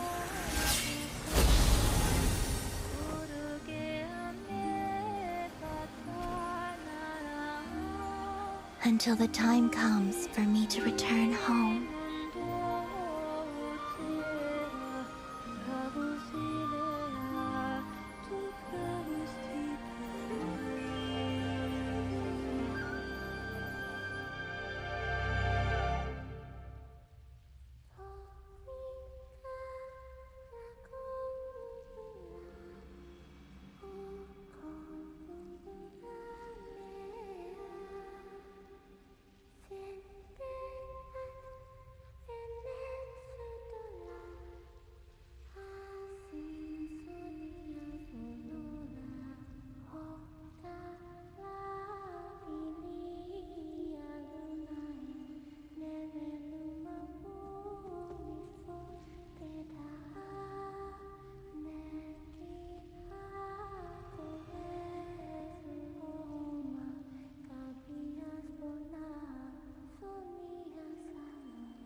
even allowed to see that?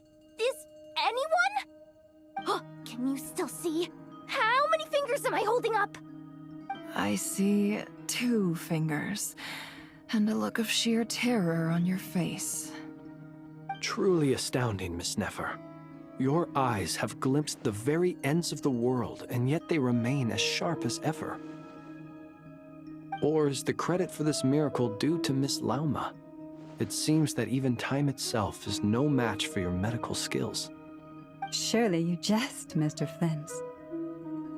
I suspect we have Columbina to thank. She must have realized the immense toll that the ritual would take and purposely set aside some of her power in the past to protect Nefer's eyes when this moment arrived. There is always a great price to pay for witnessing the truth, but it seems that this time, Columbina has shouldered that burden on our behalf. She chose the perfect method of getting a message to us. Though her eyes were always shut, she was clearly so perceptive. She knows us well. She knew exactly how we would think and what we would try. Despite being separated by time and space, we're seeing the same possibilities and seizing the same opportunities. We still don't even know if she's okay right now. But as long as there's a chance we can do something, we'll fight to make it happen. We'll get you back somehow, Columbina.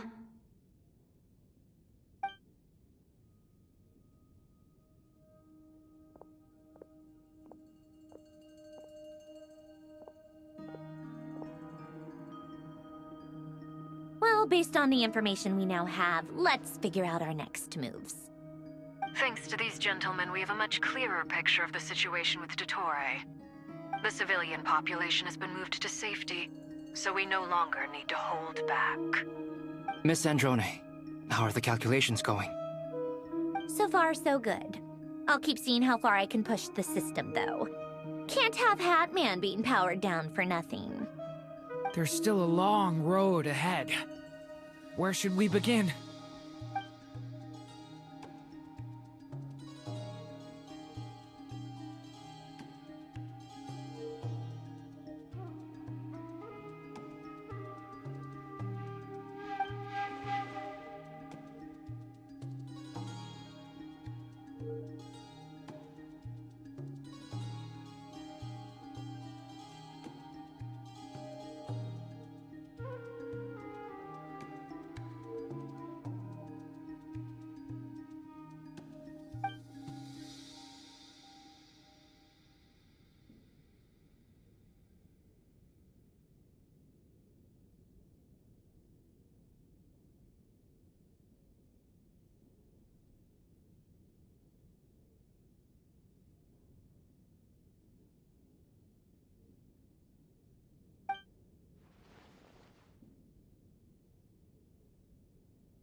Our plan is clear.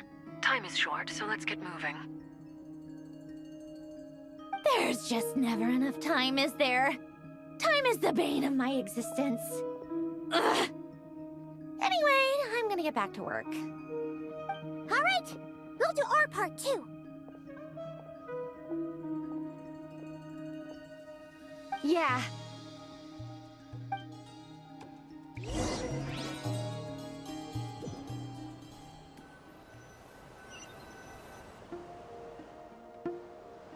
Albedo's theory says that elemental energy can dilute the light realm's power.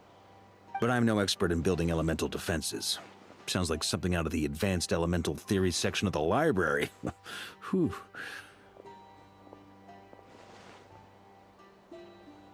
You seem quite troubled. Well, yeah. I mean, who doesn't get a little flustered when they're completely out of their depth?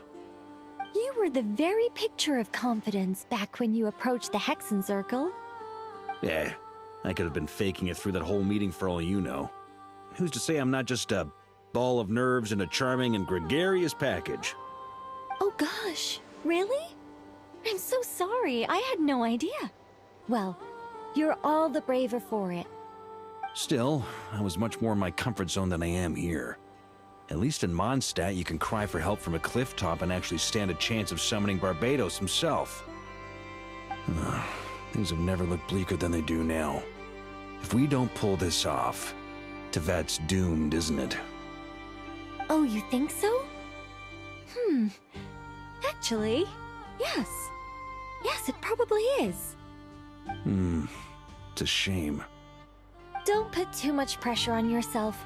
Tevat has faced annihilation many times in the past, but it also gave us you, didn't it? Hey, don't give me that. It's not like I'm anyone special. I disagree. Every human born in this world is special. We angels have always believed that. In that case, this humble human being has a big favor to ask of you. I thought you might say that. I'm sure Alice, in her great wisdom, sent you here precisely to help us in this difficult time, yes? Well, that has less to do with her wisdom, and more to do with my power. Of course, of course.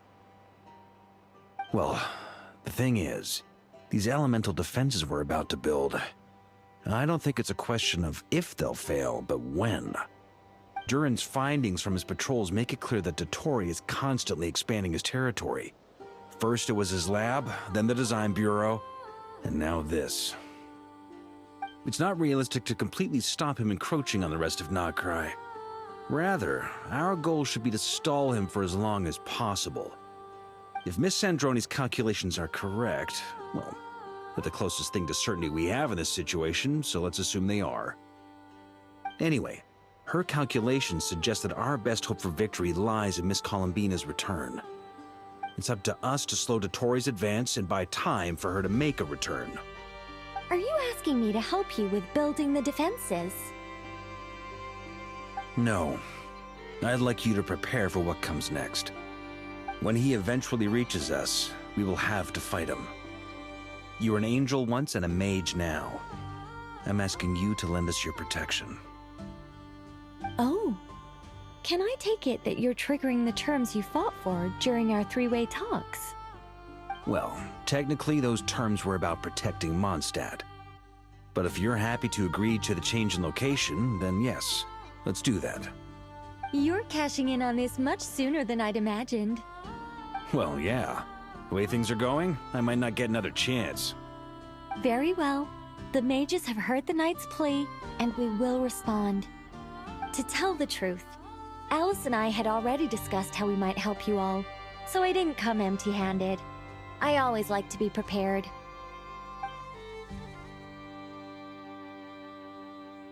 This is... wow. Yeah. This is great. Seriously, thank you.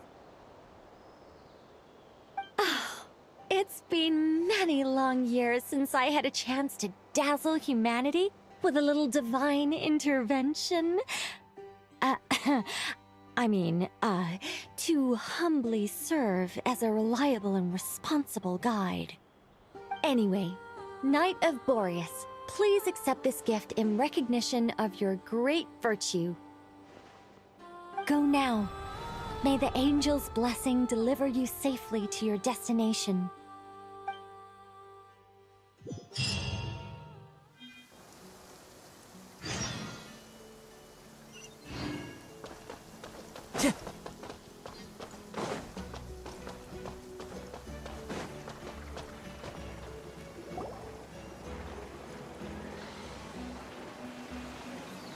Ah, you're here.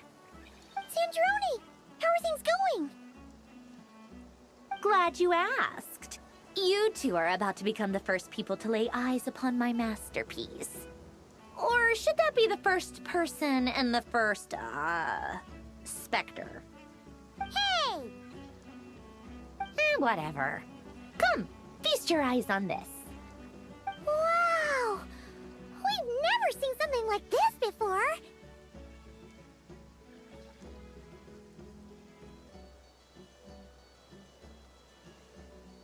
This meter displays the progress of my formula. Currently, it's still making the most important connections. Once it's finished running, I'll deliver it right to your side. And then, we can finally bring Columbina back. What do you mean, deliver it? Can't you just tell us over the Dodo communication device? It'll just be some numbers, right? Ugh, you're such a greenhorn. This isn't the kind of formula you solve in math class.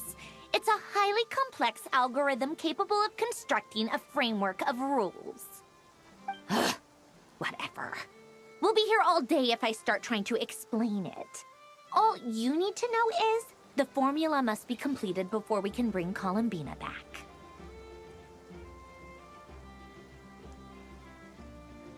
I'll share the data with you. Nicole's agreed to let me use her information channel, so we just need to use the Dodo communication device like so. And... there. Now you can check in on my progress. Wow! Look at that! You're amazing, Zandrone! About time you recognized my genius. Took you long enough. Anyway, that's all from me. You should check on the others if you have time. Make sure we don't have any weak links in the chain. That might sound harsh to you, but close supervision is a common practice in the Fatui. Not looking to catch anyone out. I just care about everything going smoothly. That's all. I'm kinda stuck here while the formula's running, so I need you to be my second pair of eyes in the meantime.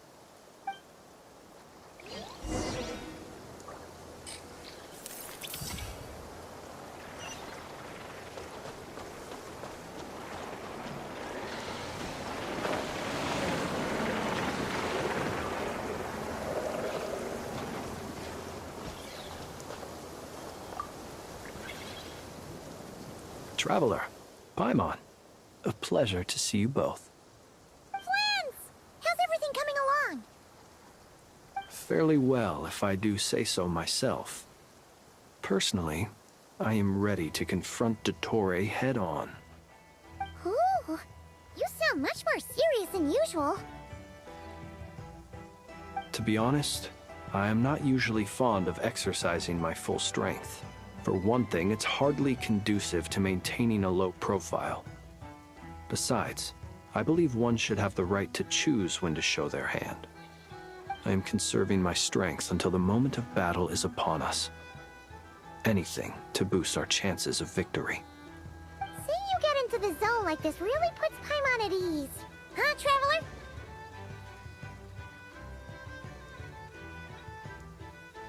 I consider it an honor to have your trust. Rest well. I look forward to seeing you both in your element during the battle.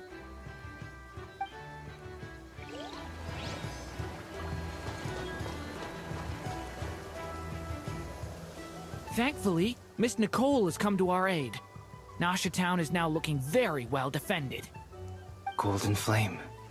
Yes, that's Nicole's power, all right. Based on the latest message from Grandmaster Varka, it sounds like they've reached an agreement. The situation should be more stable with her assistance. Everyone will have at least some degree of protection. Albedo! Durin! Hello there, you two. Are you well rested?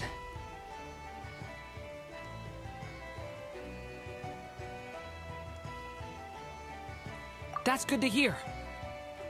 As per the plan, Albedo and I will be in charge of Nasha Town. As Dottore's energy field expands, it's creeping ever closer in that direction. But we will do our best to hold our position. We fought side by side many times before, and always with great success. I believe this time will be no different. So don't worry about us. Focus on fighting Dottore.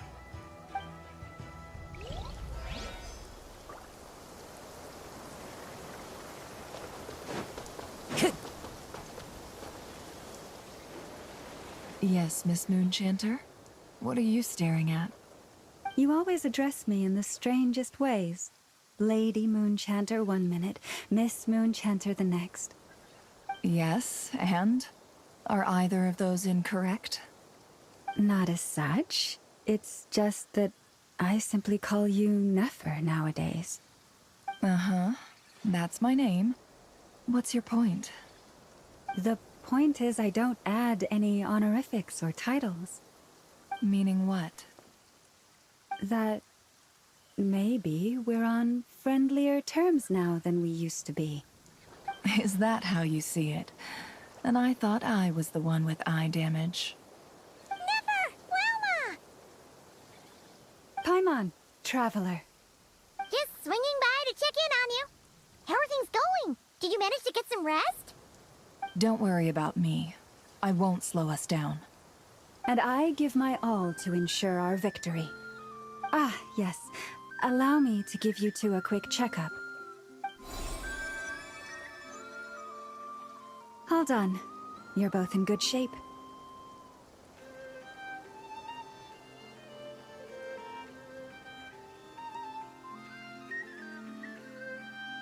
You're welcome. You'll have your work cut out for you in this battle against Dottore, so make sure to get some rest in first. Paimon will keep an eye on her. Don't you worry. I'm glad to hear it. Take good care of yourself, too, Paimon. Sure thing!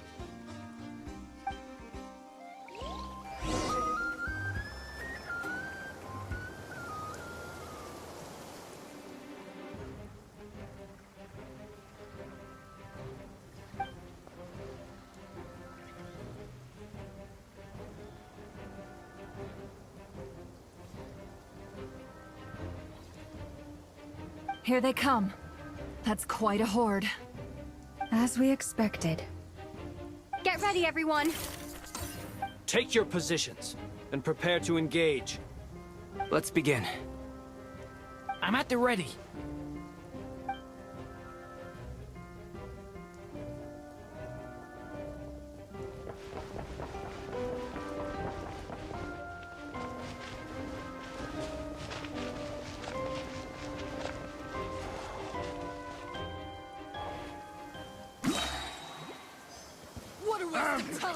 Your skull! Run while you still can! There's nowhere to hide! This is not the end.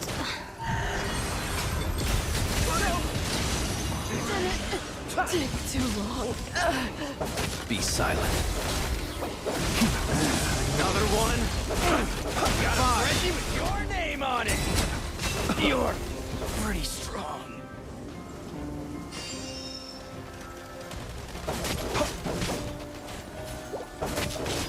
Observe.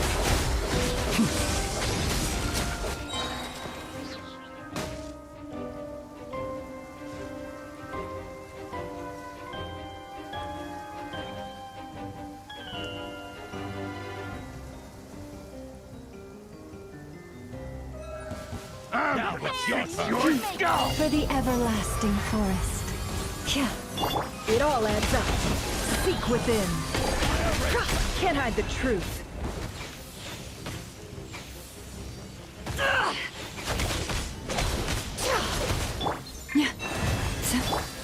It all adds up. It's jammed. These creatures cannot stand against us. Oh, fighting talk. Just don't let your guard down. That goes without saying. I'm hardly the risk taker in this group. Excuse me?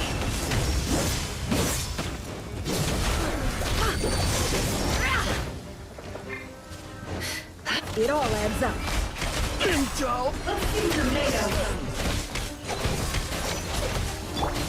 Leave this place. No more lies. The mystery unravels.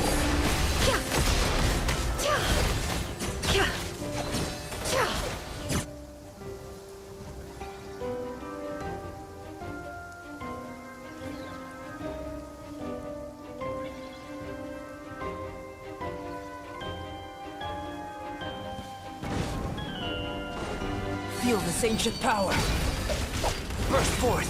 A turning point in space! Powering. That was easier than I thought.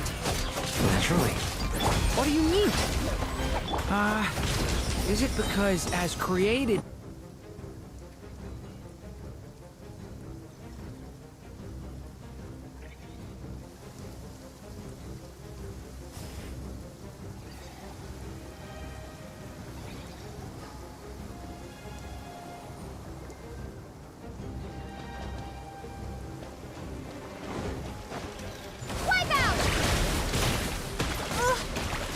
The long sleep beckons. Close your eyes. People have always used fire to drive away wild beasts. Wouldn't a lantern work just as well? You read my mind, my dear friend. I was just about to say that. All right then, dear friend. Bring the light! Leave this place. The deception ends here. Can I? Truth. Observe. Do you hear them?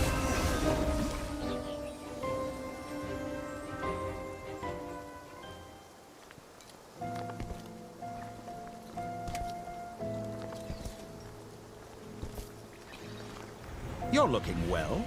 I trust you've had a good couple of days. Dottore. It's actually a good thing, in my view. If the subjects of my experiment were to die prematurely, it would throw quite a wrench in the works. And so, I must thank you all for your resilience. We are no longer on the same level, but you are nonetheless worthy of my respect. A creator god should be merciful and gracious after all. And in any case, it is only right that before I end your lives, the world is informed of the arrival of their new god.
The experiment begins.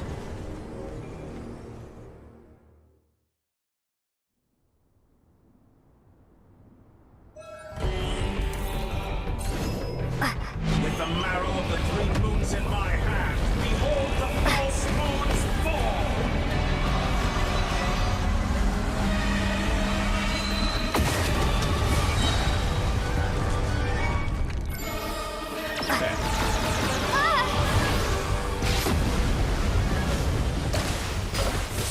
It all adds up. Face me!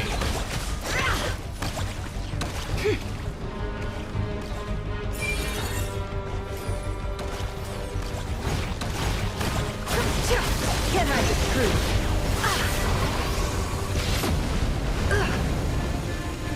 Seek within.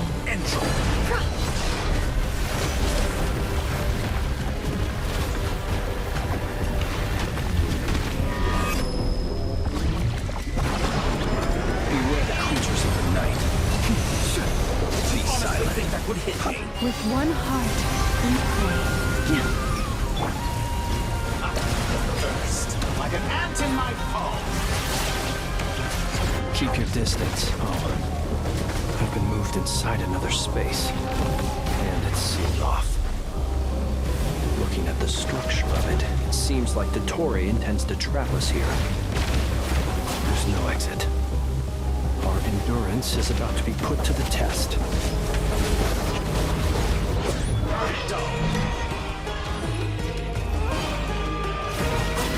Moon's remnants.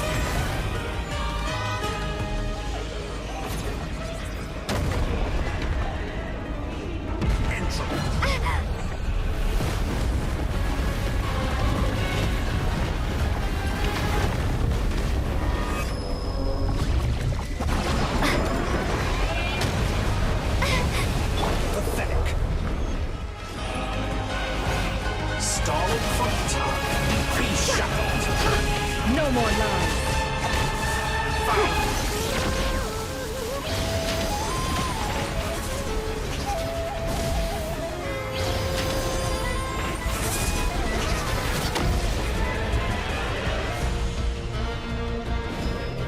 With the marrow of the three moons in my hand, behold the false moons fall!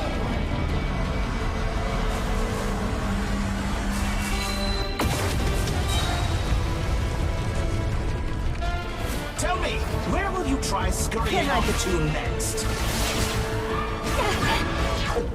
Looks like Dottore has opted for a divide and conquer strategy.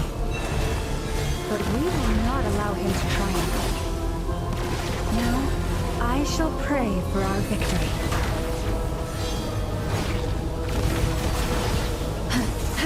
Leave this place.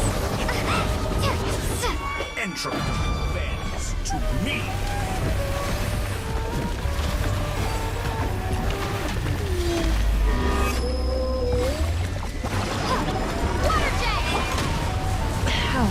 No more lies.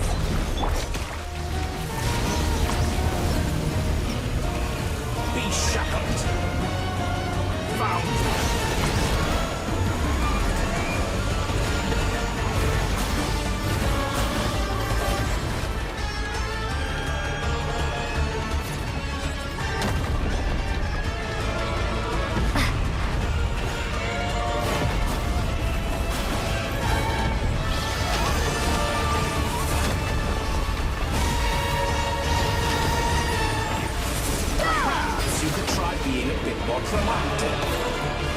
Did you honestly think that would hit me? Entropy bends.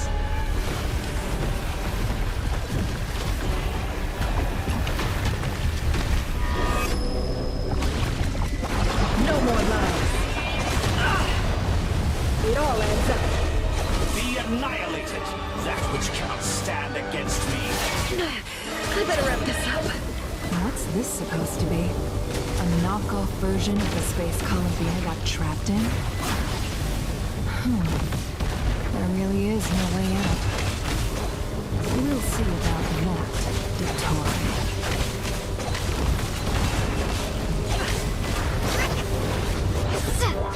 My apologies, I had not intended to take your team. Pathetic. But you have a choice. Obey, and I can release them. An excellent deal, if you ask me. Won't you consider it? Entropy. Me.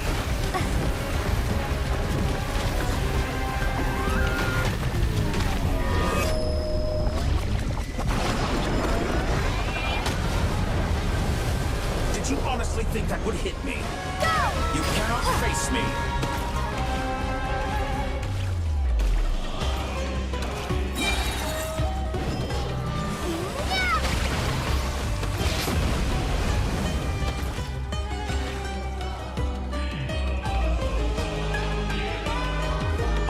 You've been working on some little tricks to surprise me with, but it appears that none of them have come to fruition. My guess would be that you're trying to bring Columbina back. But then, where is Sandrone? Or are you trying to buy time for her? I always found their friendship to be a curious phenomenon. Two highly incongruent personalities, and yet they share a deep connection. Speaking of Columbina, I once saw her as like a younger sister. We got along quite amicably while she was with the Fatui. But then one day she suddenly decided she would refuse to take part in any further experiments. To this day, I truly don't understand what I could have done to upset her so much. It's such a pity. I could have had a sister, a family. But alas, she grew to dislike me.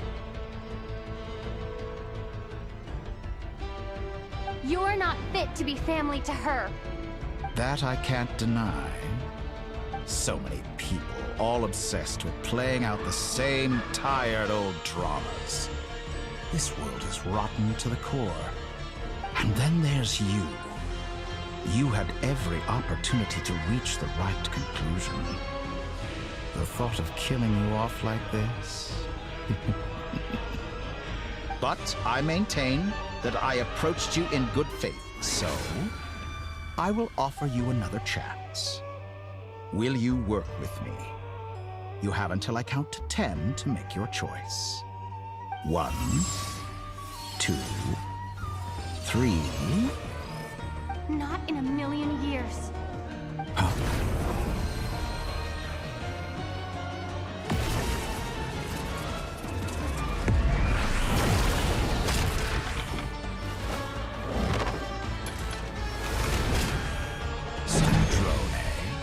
What a pleasant surprise. I didn't think you'd join us all the way up here. You're as sick and twisted as ever. Don't fool yourself into thinking anyone's grateful for the chances you're offering them. Sandrone, the formula hasn't finished running yet. Funnily enough, I was just discussing a collaboration opportunity with the Traveler, and then I see you, who I must say is a good example of an opportunity gone to waste. Gone to waste? I said that everyone would get one chance, and you've used yours to march right back into the lion's den. So yes, it's an utterly wasted opportunity. And what makes you think I believe a word that comes out of your mouth? I was planning on disposing of your little formula after wrapping up more urgent business here. But since you've taken the trouble of serving it to me on a silver platter, I can simply bring it forward in the schedule.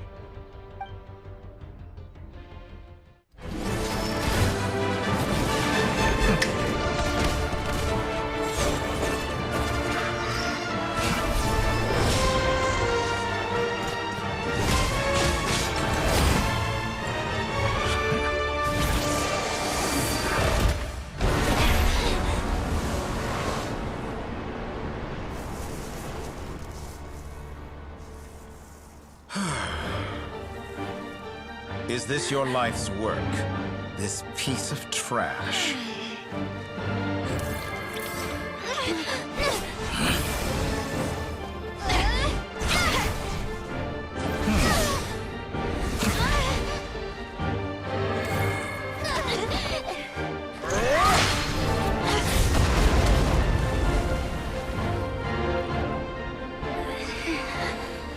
Your formula runs too slowly, Sandrone. You put your hope for success on others instead of fighting dirty. That is why you have failed. Now, whom should I slay first? Any volunteers? No one? How nice of you to leave the decision to me.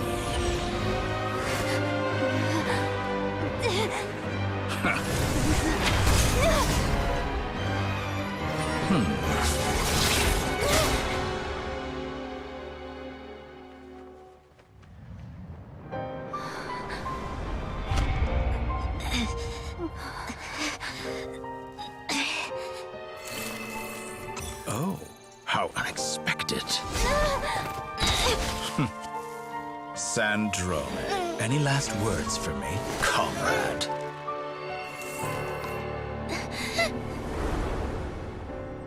Is there anything you wish for? Not really. But I've always known what I don't want. Go to hell, Dottore.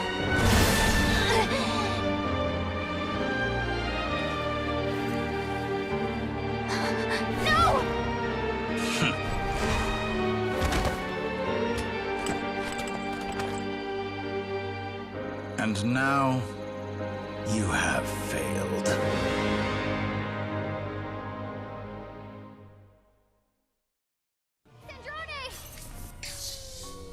Now you see how fragile mechanical contraptions are.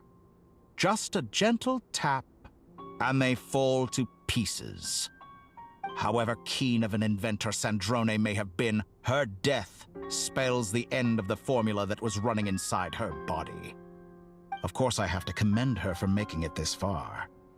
As her colleague, I have to admire her stubborn tenacity. Now, it is time for you to take your place by my side. My count was interrupted, but the second chance I extended to you still stands. Once again, you are welcome to join me. By now, I'm sure you have gained a greater appreciation for the power and authority I wield. What is stopping you from embracing a new world of endless possibilities? Not in the mood to talk? As you wish. You seem less talkative than usual today. I'll change the topic to something more apropos. Sandrone was always like this, never trusting anyone, always so reluctant to share her research with them. Objectively speaking, she had her strengths. It is remarkable how she extracted and even optimized the world formula from so much data. But her inability to trust was her undoing. Had she allowed someone else to monitor or run the formula for her, you might still have a chance at victory even now. But regrettably, she was a stubborn fool. As much as it pains me, she had to go. Dottore. Maybe this is news to you, but people can change. Columbina surprised you when she escaped, and I think Sandrone would surprise you too. Change? You can twist the truth however you want, but I see it clear as day. You're the one who can't trust other people. Is that how you see me? By this point, what can you hope to do about it?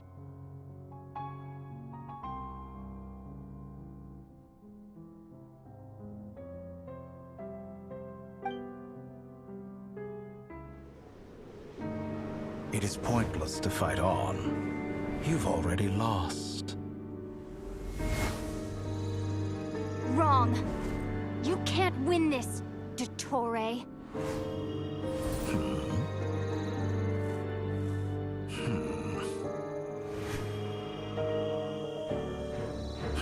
What?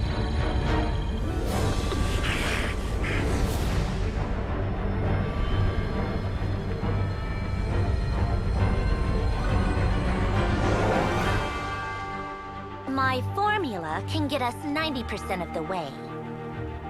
It will connect you to Columbina. Then, I will bring the formula's output to the Traveler's side. For the last 10%, do whatever it takes. Just bring the moon down.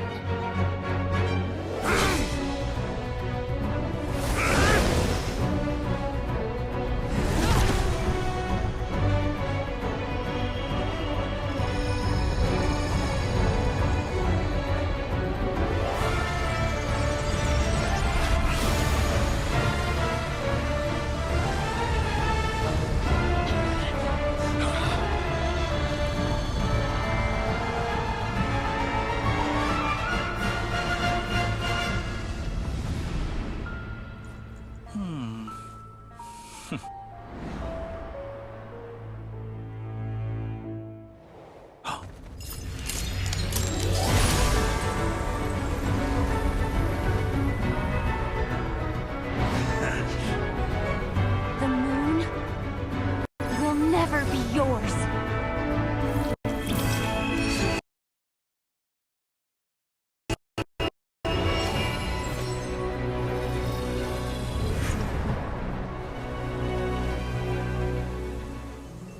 I turn my body into moonlight and pour it over Nodcry. My soul, I leave here to inform my future friends. Lastly, I will hide the Trilune Authority within the Frost Moon. And when my body, soul, and authority are reunited, finally...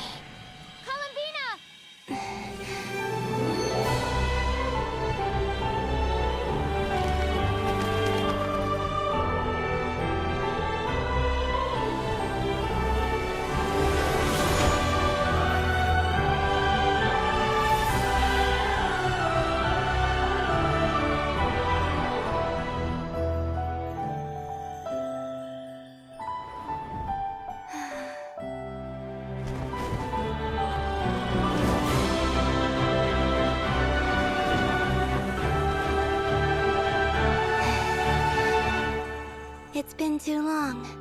I'm back.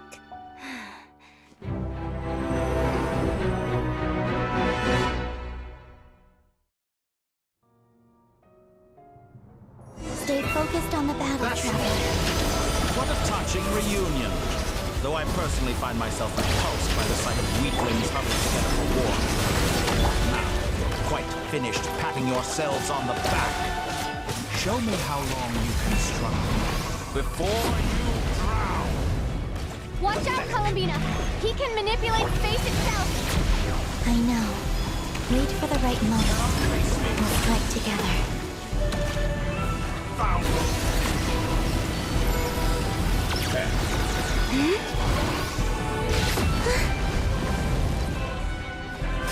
Entropy bends to me.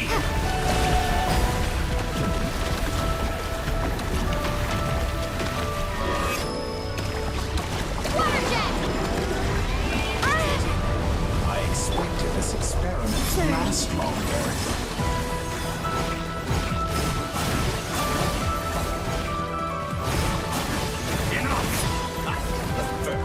Like an ant in my palm.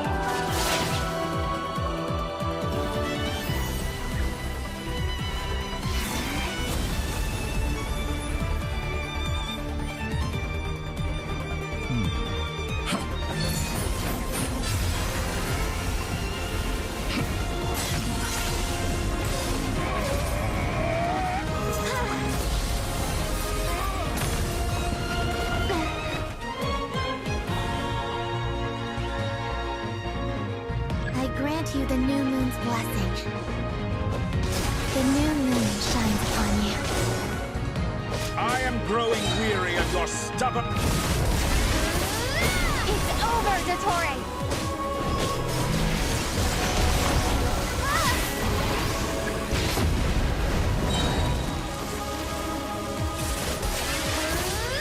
Time to pay for your heinous... No longer must the world cower in the cold night.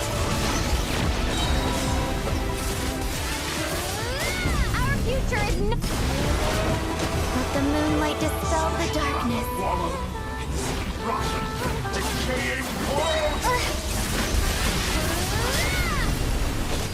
Everlasting as the moon.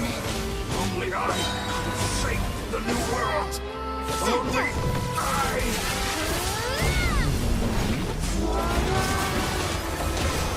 Still rather wallow in this rotten, decaying world!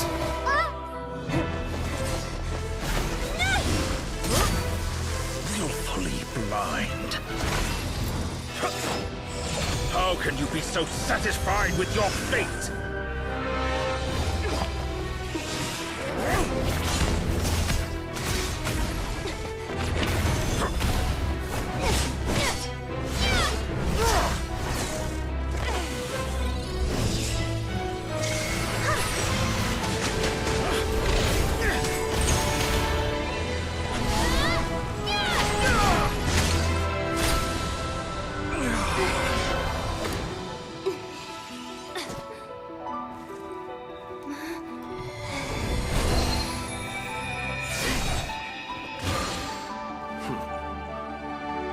This battle was never about fate. It's about friends, family, and the home you stole from them. So dull. Only the weak rely on each other for comfort. You shall see. Once I transcend fate, you will be nothing but fodder for my grand experiment! That will never happen.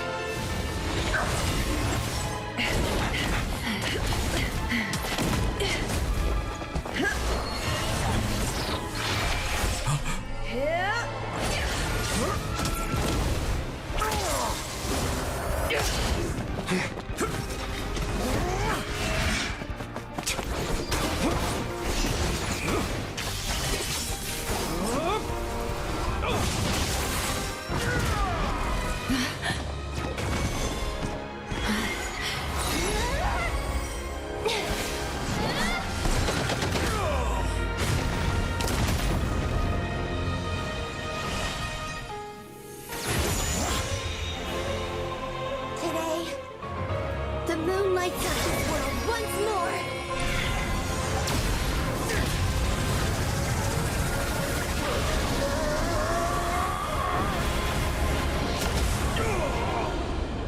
This loathsome world.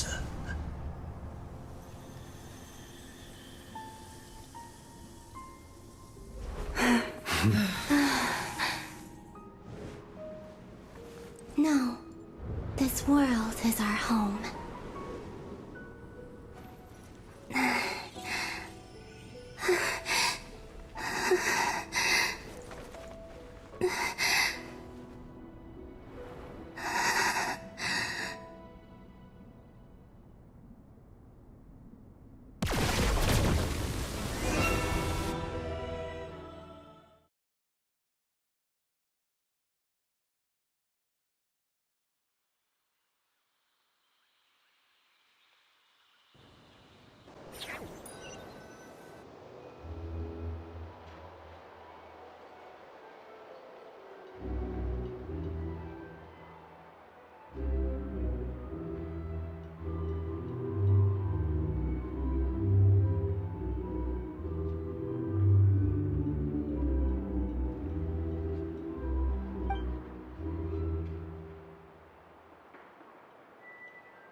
You're not here looking for work, are you? Heed my words and get out while you still can. No, you're doing it wrong. The moon looks like this now. What are you drawing, children? The new moon, Mom. It looks different than before, doesn't it? Also... Can I go buy a sugar sculpture today? Please? Just one? All right. I suppose today is a special day after all. Almost like a festival. Extra, extra! Get the latest Nasha Express here! Post-disaster report! Nasha Town reborn beneath a new moon! The voyage begins today! The future looks bright thanks to the League. Want a copy? I knew things would be different, but I didn't think that would include the moon. They say a new moon goddess has been born. A new moon goddess? Who's saying that? The Frost Moon Scions? I guess so. I'm not too clued up on the details. As far as I'm concerned, the moon's still in the sky and it's business as usual. Hey, since we've come all this way, shall we grab ourselves a free meal while we're here? Are you a convert now? Or are you just here for the free lunch? Oh, come on. What does it matter? After everything we've all just been through? That smells good. All right, that's it. I'm hungry. Time to eat. Come on! We gotta get there early, or there won't be any good spots left! Shh, keep it down. This is a residential area. What if people are still sleeping?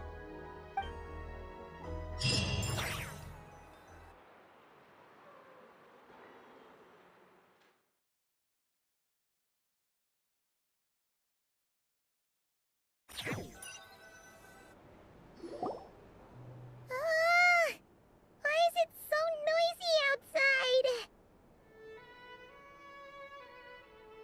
It's okay. Paimon was pretty much awake anyway.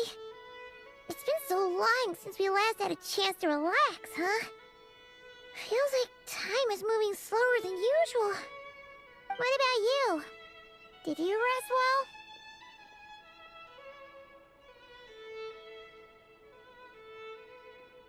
Still winding down from everything that's happened? Or are you wondering how our friends are doing? Or is it about what Dotori said to you? Okay, if you say so. But don't push yourself, alright? Let Paimon know if you need to talk. What we just went through was a lot. It's totally normal if you need some time to get back in your groove. Luonatar disappeared after Columbina came back. Apparently, she was part of Columbina's soul or something. Still, Paimon kind of misses Luonatar somehow. But anyway, you did great. So did Paimon. We all worked our butts off to contain this disaster, and in the end, we made it! So, chin up, Traveler. You should be proud of yourself. Hey! Don't poke fun. You should be glad that Paimon's growing as a person.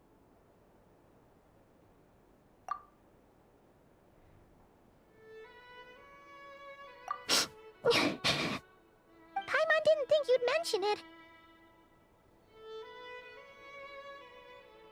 You have no idea how anxious Paimon was. She was worried sick about you. Well, if you really want to show Paimon you're sorry, you're gonna need to make it up to her. You...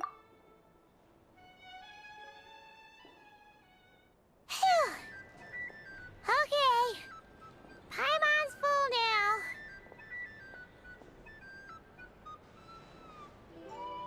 Huh? Oh, well... Hey there, Traveler and Paimon! Good morning! Morning, Yehoda! Here for some breakfast? Oh, I've already eaten. Just need some water. I was mostly worried you might forget what day it was today. So, I came over to remind you.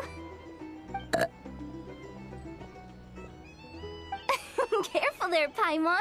Too much food will make you drowsy. Don't let anyone catch you hiding at the back and nodding off during the League meeting. You should probably be saying that to Aino. She's the baby of the group, if anyone. True. You know, I'm surprised that all these competing groups are actually coming together to try to solve things together. Definitely a first for Nodcry. Well, nothing like a region-wide calamity to bring people together. After that, surely even the most self-interested people have to realize that going it alone isn't worth the risk, right? Try telling Boss Neff that.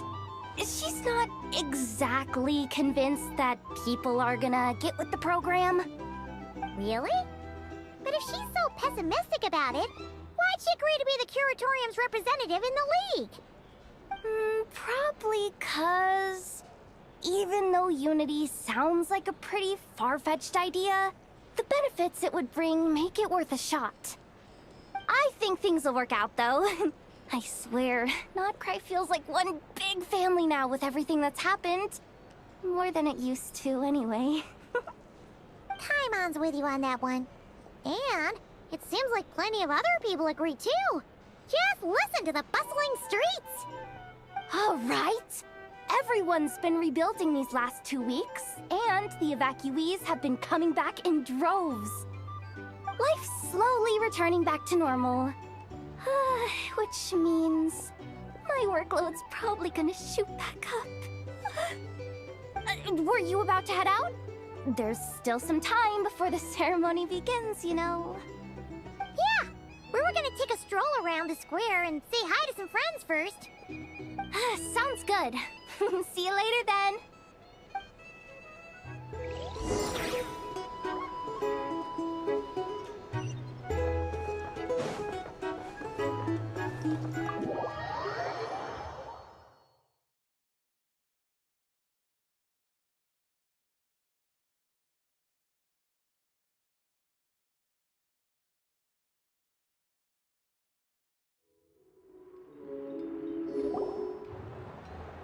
Please accept today's boon.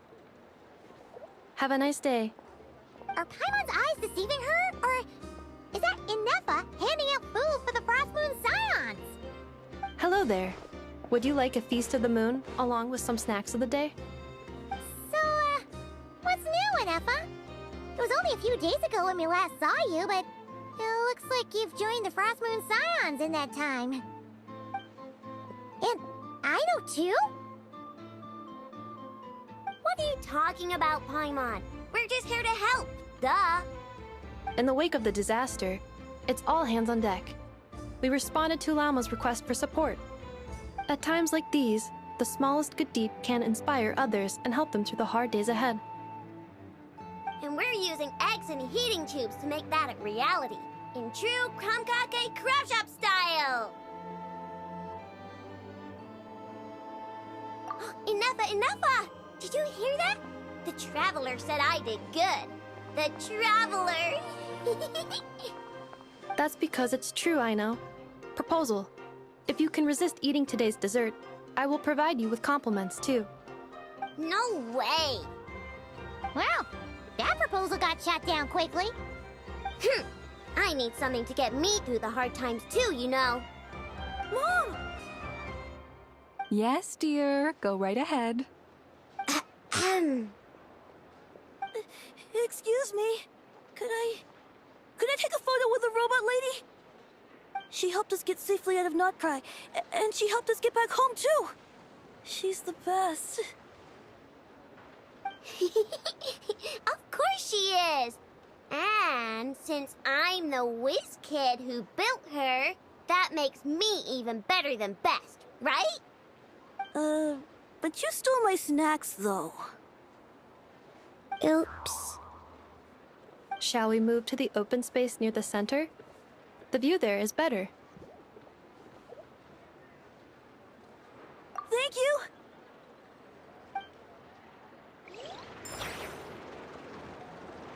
Aren't you the better pick for this job, Flint's?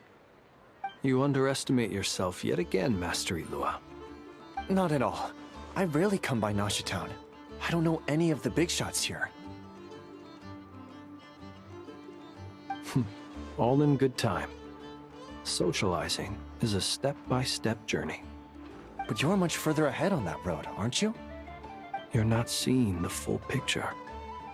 You know the truth now. My friends do not understand my habits. There is no question about it. The Lightkeepers need a representative in the League. Someone who is upright, cares about other people, and can realize their self-worth through group action. You say it like you wouldn't make the cut. I am most flattered that you think I would. Sigh a little less, Master Ilua, and have more faith in yourself. All the Lightkeepers agree that you're a very promising young man. That is precisely why Starshina and Nikita felt safe delegating such important work to you. I'm sure we all also agree that we would sooner die of dehydration than manage to wrangle anything out of you in a discussion. My apologies. I am not in the habit of bringing water with me when I go out. Whatever. I'll take the job. By the way, who else is part of this? Oh, it's quite the who's who of Notcry. There's the Moon Chanter of the Frostmoon Scions, the boss of the Curatorium of Secrets, a representative of the Voynich Guild, and even someone from the adorable Kromkake craft shop. I'm sure you will find speaking with them to be a genuine pleasure. If you say so. I've never done this work before, so I'm honestly a little scared of making mistakes. But I'll do it. Not only is it our duty as Lightkeepers, but because I want to make Notcry a more welcoming place. An admirable attitude to take. The beacons are lit, Ilua. We're but one step away from breaking through the blizzard. We have the chance to band together and build our shared homeland into an Elysium. This is unprecedented for Notcry. An opportunity not to be missed. Yeah. You're right. I'll do my best. Quite a few familiar faces have arrived. Let's go, shall we?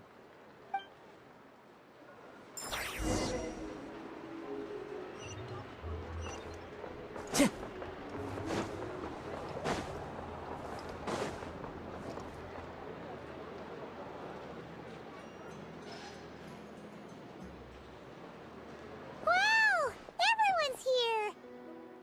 You seem well rested. I know no one's asked, but I'm sure you all want to know, so let me just say, we're doing great. Thanks. Well, great, but not perfect. Starting to lose my mind from boredom. Can't drink a drop of alcohol while I'm waiting for my wounds to heal. I'm sure you had a sneaky swig or two. Wait, how'd you find out? I'm sure you must be missing Mondstadt after all these years away, Grandmaster. Yeah, you could say that again.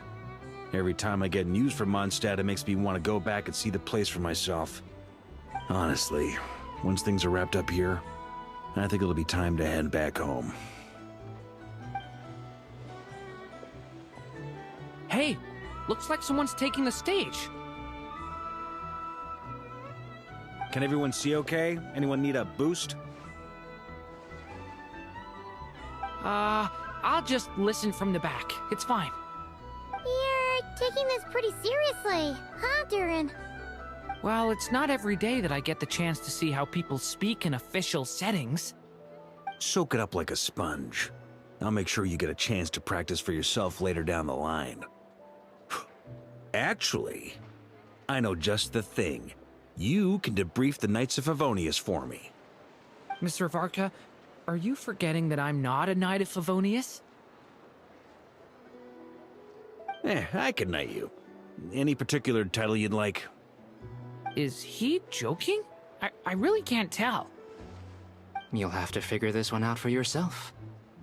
It'll be a good learning experience. It is my honor to host the opening ceremony for the League, and to have this opportunity to speak to you all in my capacity as Voynich Guild representative. Could this person also have been pushed onto the big stage by the real big shots? Guess I'm not the only one then. We come here today, having weathered the trials and hardships of yesterday, and having learned from them the importance of unity and cooperation. All right, here we go. Uh-oh, looks like Aino's off in Dreamland already. Wait, Boss is looking kinda drowsy too. What's up with her? Come on, get the speech over with already. Nodcry is our home, the land we rely on for survival.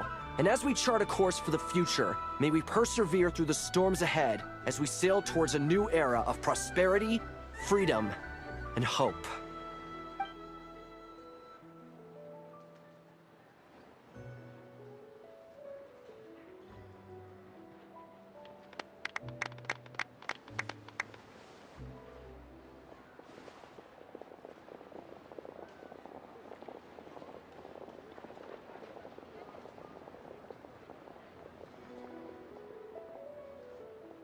Looks like we'll have more opportunities to travel in the future. I'm sure you'll cope, Lady Moonchanter, given how fleet of foot you are. Unfortunately, I suspect I'll be too busy at the Curatorium to act as your host. We have a busy schedule, not to mention an international network of contacts to manage. It'll be all right. I'll just check your schedule with Yehoda well in advance. And if she's not available, I can simply ask Ashru. You... So giving my employees extra workload isn't enough for you? You're really going to drag my cat into this too? I thought you'd approve. Aren't you forever increasing your employees' workloads? That's a bold statement. Are all the Frost Moon Scions feeling more audacious now that your moon goddess has returned? Columbina's return has brought joy to all who care about her. That includes both you and me. As for the Frost Moon Scions, we are learning how to thrive independently, without relying on the moon goddess. It is up to us to make our home a more livable place. Joining the League is one of the steps we are trying towards that end. I like the word try.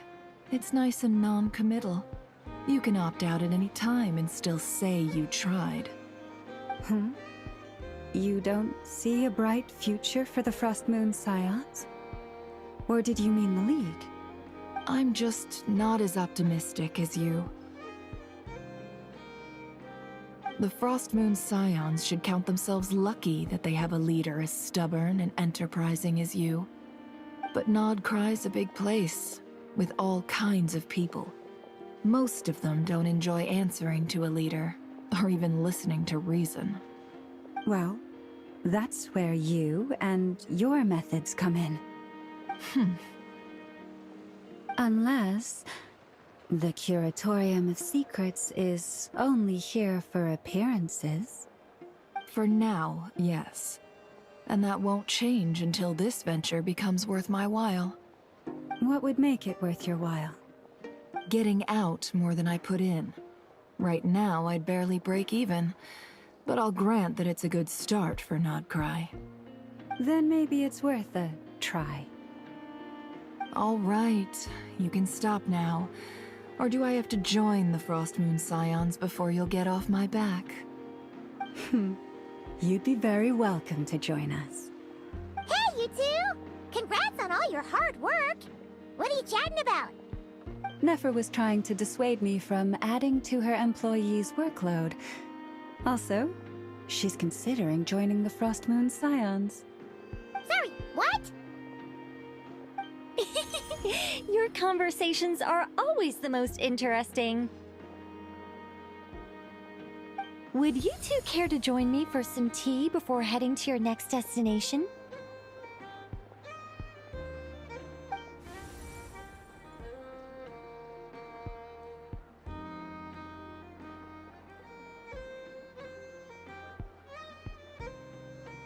Nicole?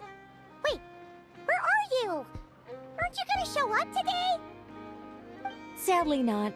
I'm otherwise occupied right now. I'm sorry, Paimon. I can hear how disappointed you are. If it's any consolation, let me say that how things appear on the surface is a far cry from what they are at their core. Perhaps you'll feel better if you focus on the fact you have a special line of communication with the great mage herself. Okay? Has something happened? No, or not yet, anyway. Well, that's not ominous at all. Not for the time being. Just think of this as a general check-in to make sure this communication system is still running smoothly. Besides, it's good to chat once in a while if we want to maintain our friendship. You could have just said so. Paimon got all worked up for nothing. Still, the best friendships are built through face-to-face interaction, you know. It's never gonna stop being weird having tea with you when you're not there and just talking to thin air. All right, fair point. I'll bear that in mind for next time. Yeah. Any update on that crisis at the world's borders? Alice just informed me that they had their work cut out for them. And now everyone's thoroughly exhausted. But they did finally get things back under control. Still, we can't let our guard down yet. The disruption caused by this disaster has made Teyvat easier to detect from the outside universe. She plans to wait for things to stabilize, then reschedule her Mondstadt vacation plans. As for me, I agree with Hat Guy's perspective. This is a time when many new variables are emerging, and the situation is changing constantly. Plus, most of this change is for the worse. We have to remain vigilant and ensure that the embers of chaos are not rekindled. I did notice that the energy in Nodcry changed somewhat after the War of Funerary Flame, but since it was still aligned with the Light Realm, I never gave it a second thought. It looks like I'll have to examine the connections between phenomena I observe more closely in the future.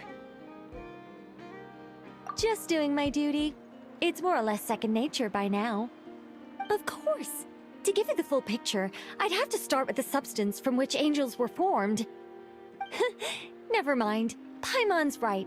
Showing off my knowledge would be much more satisfying in person. By the way, you did receive the gifts from the Hexen Circle, yes? I'm not trying to claim credit or anything, but my pride demands that I at least mention it. They're quite similar to the protective talisman that Alice gave Dory, but with some very special enhancements. Oh! So that's what kept our friends safe when Dory trapped them. Indeed. We went to great lengths to make sure they were invisible to his eyes.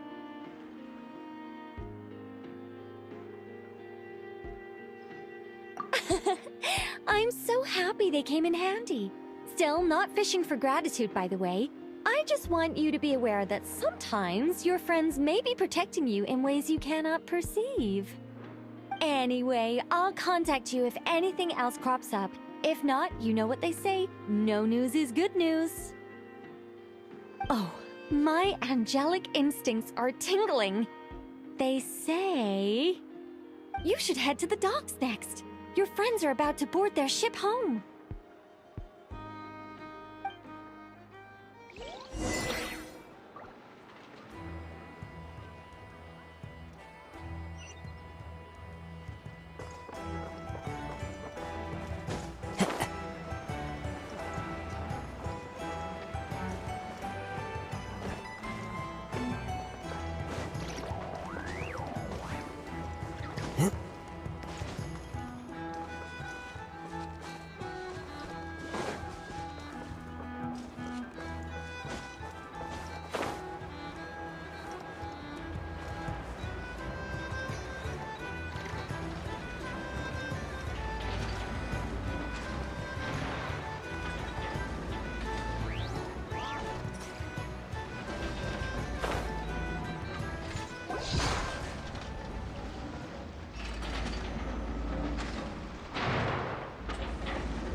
You're here. You're here too, Hat Guy! Are you heading back together? No. I'm bound for Sumeru, and she for Fontaine. We just happened to cross paths at the harbor. Everything seems fine. Sandrone may have an abominable temper, but she's always been very responsible with important calculations, and things entrusted to her by valued friends. You always speak as if you know us inside out, Mr. Hat Guy. Maybe I'm just a good judge of character. I certainly hope that's all there is to it. Regardless, you have been a significant help in this matter. For that, you have my gratitude. I didn't do anything special. Sandrone's the one who completed a seemingly impossible formula and turned the tide of the entire battle, even giving her life in the process. She's the one we should be thanking. Even we were unaware that Sandrone had hidden the real formula inside Polonia's body. She managed to fool Dottore into thinking the formula was running in her system, by installing an identical-looking decoy within her. She probably realized that she didn't have the strength to stop Dottore. But this way, she could at least get him to lower his guard. She always worked like that. Always had a backup plan.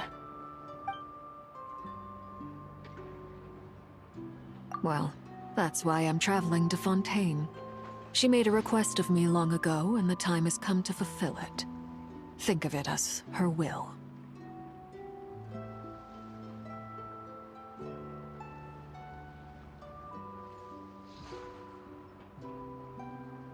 She said that should she ever fail in a mission, she'd like me to deliver her core and Polonia's to the Fontaine Research Institute. She also mentioned that she had made arrangements for people there to set her affairs in order. Some of her personal effects, such as her notes, were left to me. I've decided to take them back to the House of the Hearth, for safekeeping primarily, but also as mementos, I suppose. However, there is one book among them that I'd like to leave in your care. I'll have someone deliver it to your residence at the flagship at a later date. No, I was specifically warned not to tell her. This is her last wish, and I will abide by it.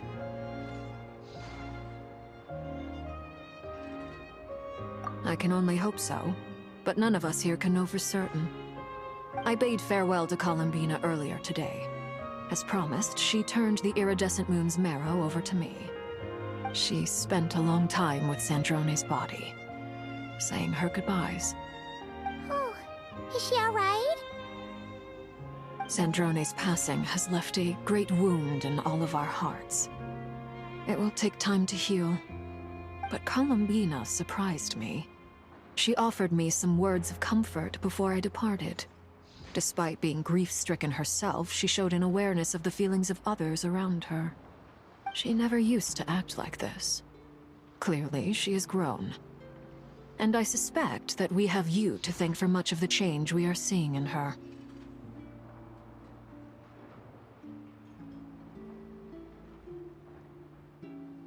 Huh. After these recent events, the Tsaritsa has revoked the Pale Star Edict. Snezhnaya now realizes that the arrest warrant for Columbina was just a ploy by Dottore, who coveted her powers. I shall return to Nodcry to see her as soon as I find the time.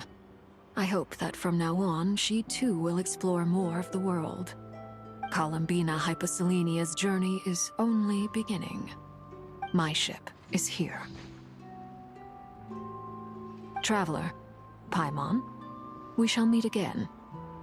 You too, Hat Guy. What are you still bumming around for?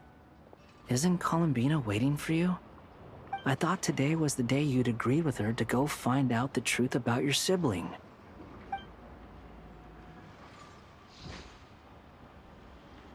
You're afraid you won't like the truth when you see it.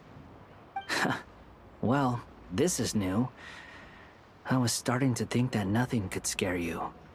Don't say that! Wouldn't you be if you were in this situation? Fair point. But I'd say I have more experience facing up to unpleasant truths than the Traveler. They say blood's thicker than water.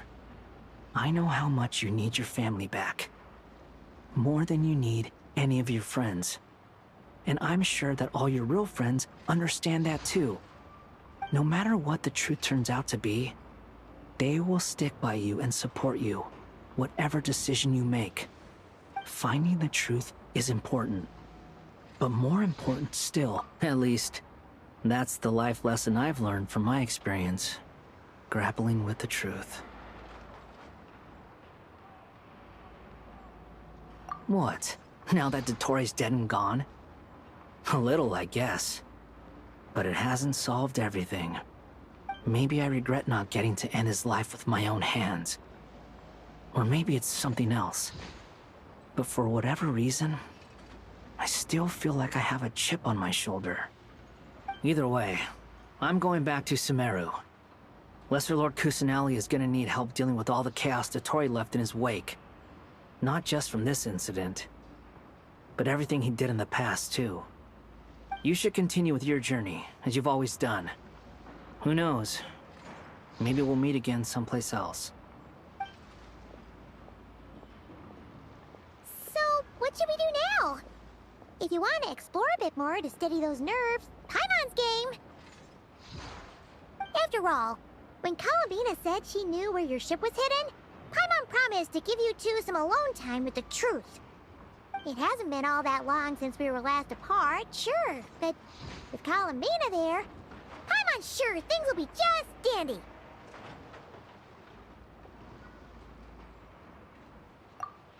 Ain't no biggie. Paimon might be all about that food and fun, but she knows how to do right by people. Paimon's sure you'd prefer to digest the news about your brother in peace. But, no matter what you see, just know you can share it with Paimon. Of course, as long as it's not super private. If you can't make sense of something, let's give it some thought together. And even if we both can't figure it out, Paimon can at least treat you to a nice meal.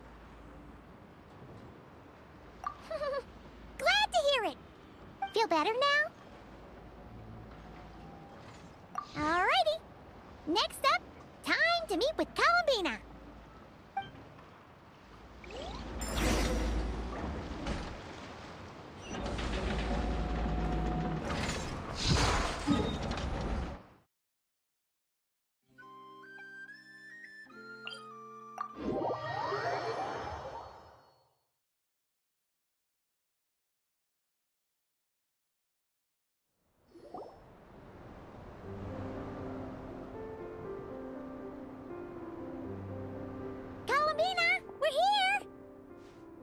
Can't quite believe we're meeting out here. We've gotten used to walking over to Silver Moon Hall whenever we go see you. Well, you're still welcome to go there whenever you want to see me.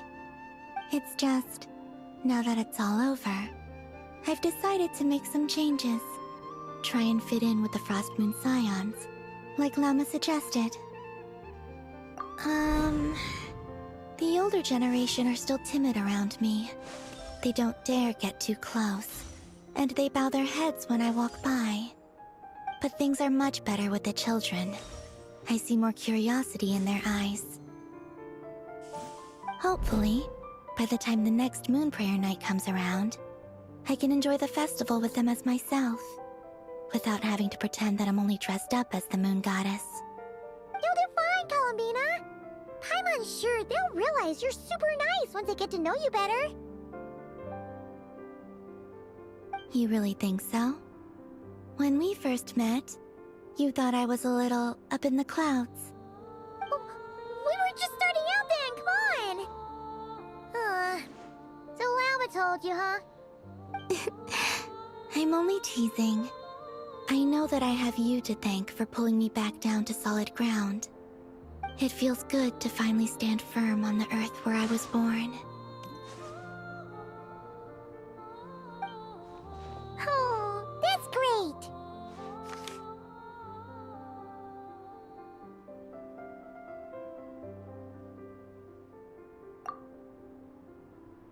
Thank you. I'll make sure not to lose it this time. Well then, are you ready? Ether, what happened to our spaceship back then? Why did you leave? It's time to learn the truth at last. I'm ready as I'll ever be. Good. Then let me open the way for you.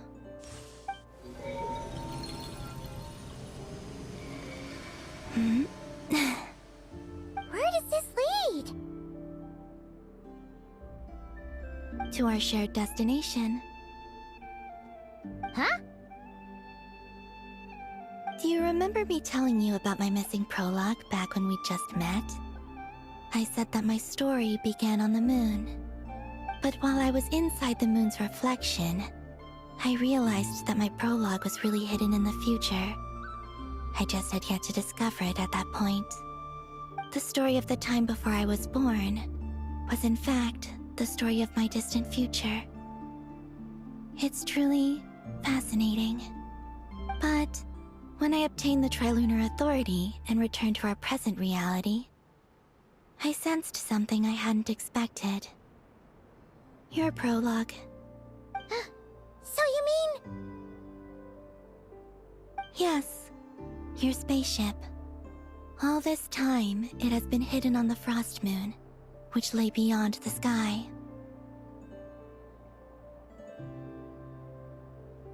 The great ruler of the firmament. The heavenly principles. Wait, them? Why would they do that? I don't know. Perhaps your ship contains something that is incompatible with Tevat. Or something that cannot be known. Oh, did I pick a bad time to say this? I know it must have been hard to work up the courage to do this. Maybe I should have waited until you were on the moon, with no chance to back out. That would have been kind of mean, you know.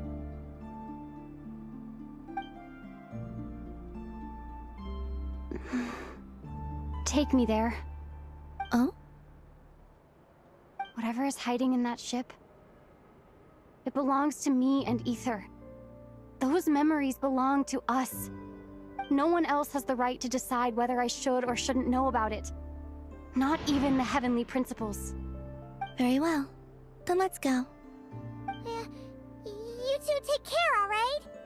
And don't forget to come back soon! Rest assured, Paimon. We will.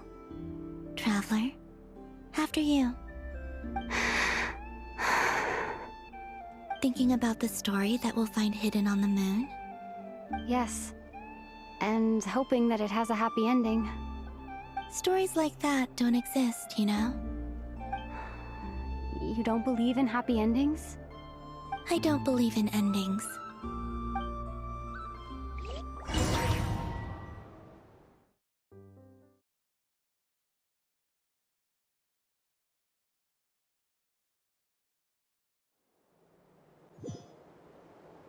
Where am I? This is the pathway I built between Teyvat and the Frost Moon. The moon is very far away from us, so it could be a long journey.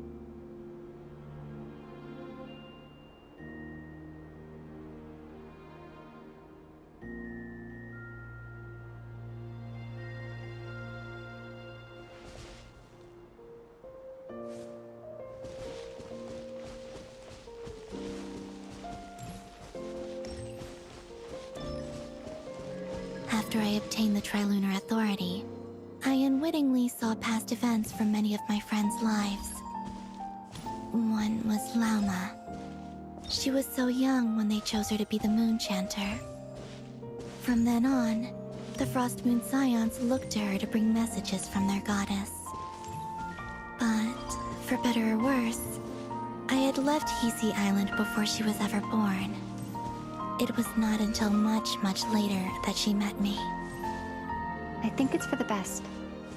Because of the way things turned out, you had the opportunity to become friends. You're right. In that sense, I think we were both very lucky.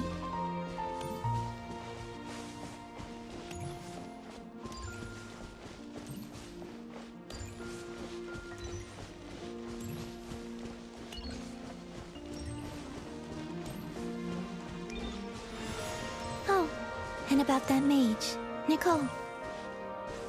I only recently learned that she has lived in Teyvat since the time of the Three Moon Sisters. The Moon Goddesses always had a good relationship with the angels. I suppose our friendship continues that tradition.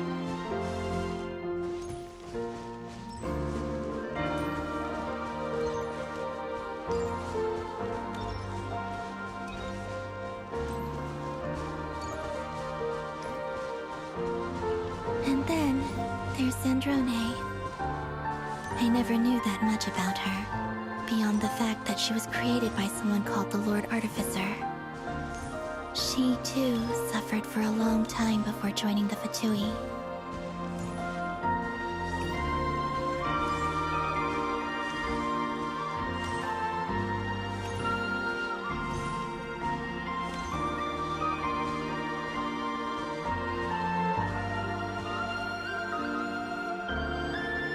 How I wish I could talk to her again, even if only to hear her say nasty things to me.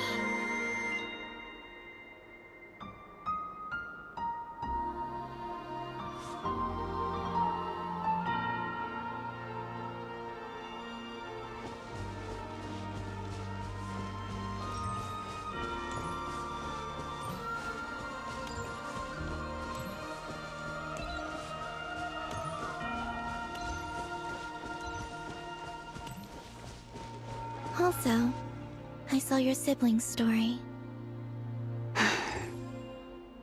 I'm afraid I didn't see much. It seems that he rarely came to the surface, where the moonlight shines. But I did notice that back when you first set out on your journey, he would often appear nearby, gazing at you from afar with a guilty look in his eyes. Ether...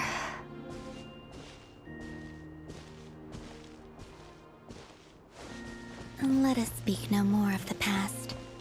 I probably shouldn't reveal so much about my friends. It's not my place. Let the moonlight carry us forth. We are very close now.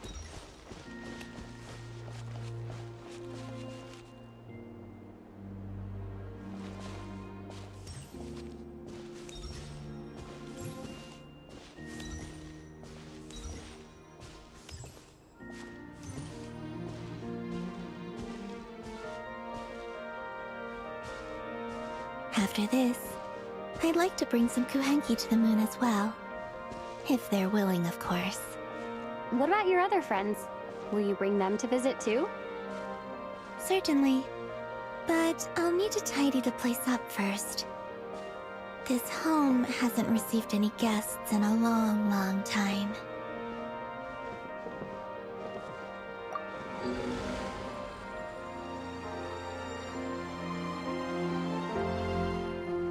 I remember writing something similar with you on Moonbriar Night. I believe it was called... Dodoko's Whirligig. Yes, that was it. You asked me if I was afraid to return to the moon, and I said that I was. The idea that I had gained something precious, only to lose it so quickly. That frightened me. But I'm not afraid anymore. Besides, this time, we're traveling together.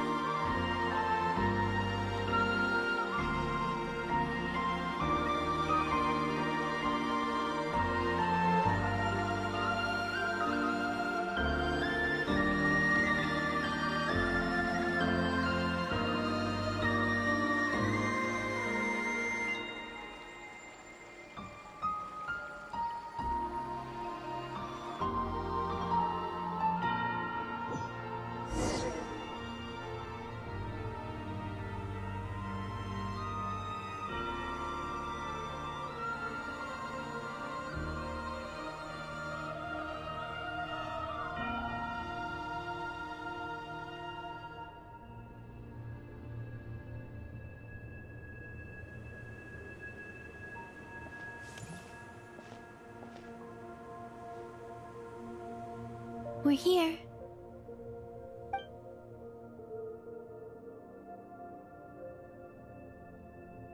Over there.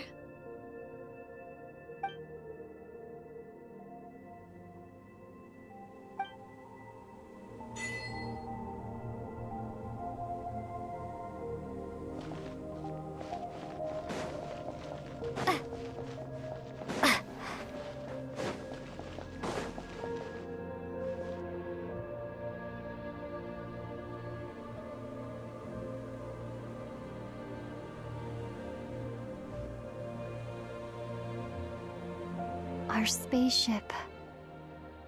It's huge. I suppose that the moon is the only place one could hide it. It'll be alright. Huh?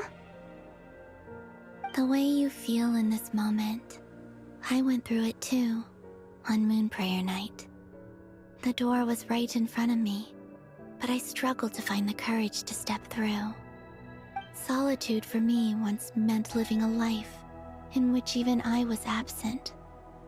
Before I met you, that was the only life I knew. But that night, solitude meant throwing away the life I had gained after meeting all of you. Columbina. Go. Retrieve the part of your life that was once lost. Trust me, you will lose nothing by doing so. Look, Teyvat is right there. All of our friends are down there, waiting for us. You're right. Thanks, Columbina.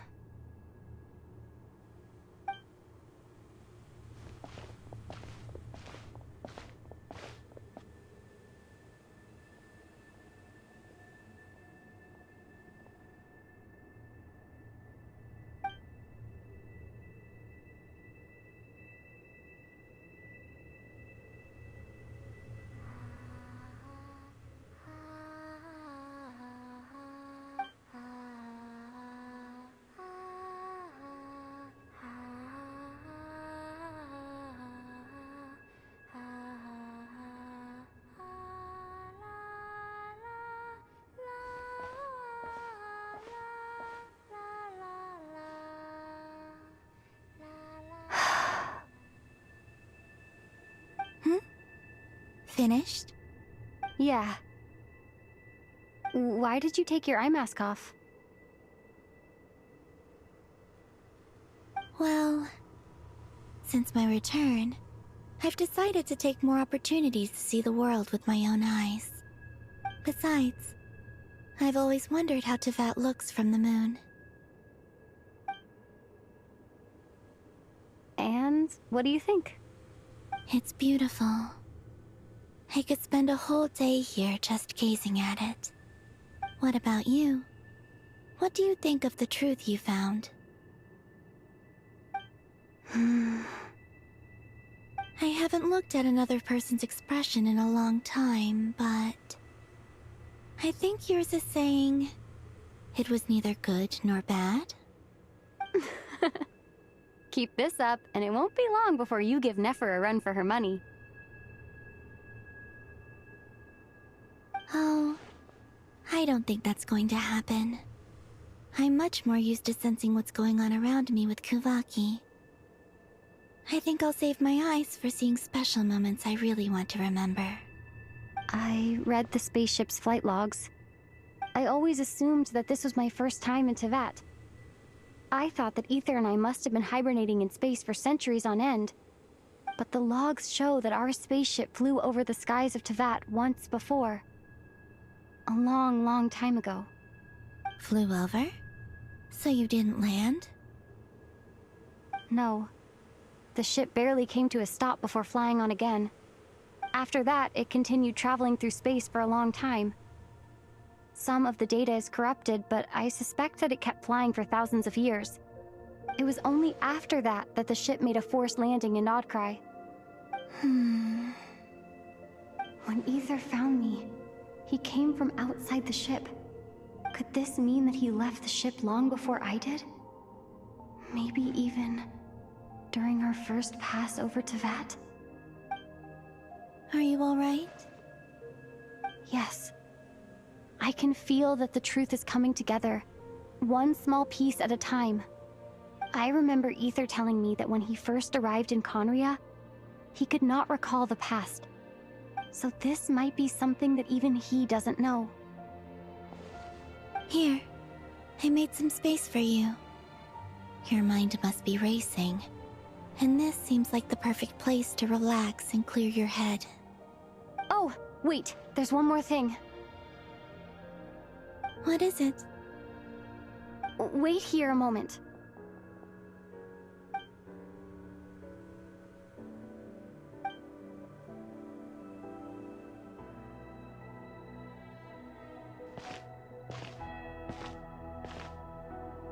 Hey, Columbina.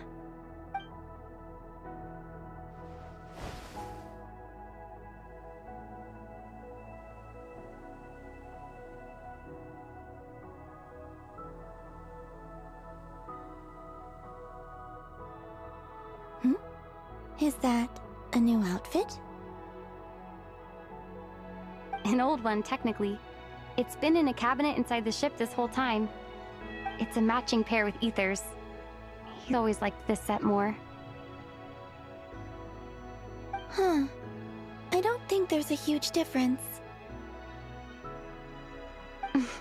Really? Yes. It's still the same you. You're the same person, no matter what clothes you wear.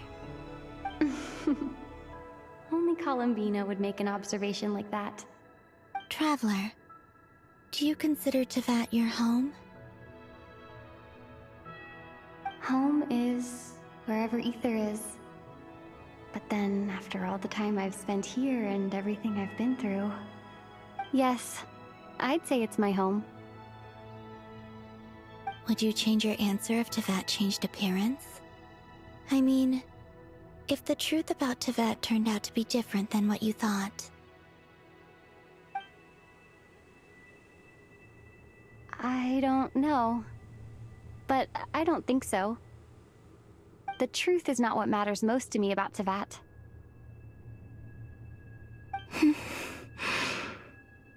When I was first born, I longed for a home.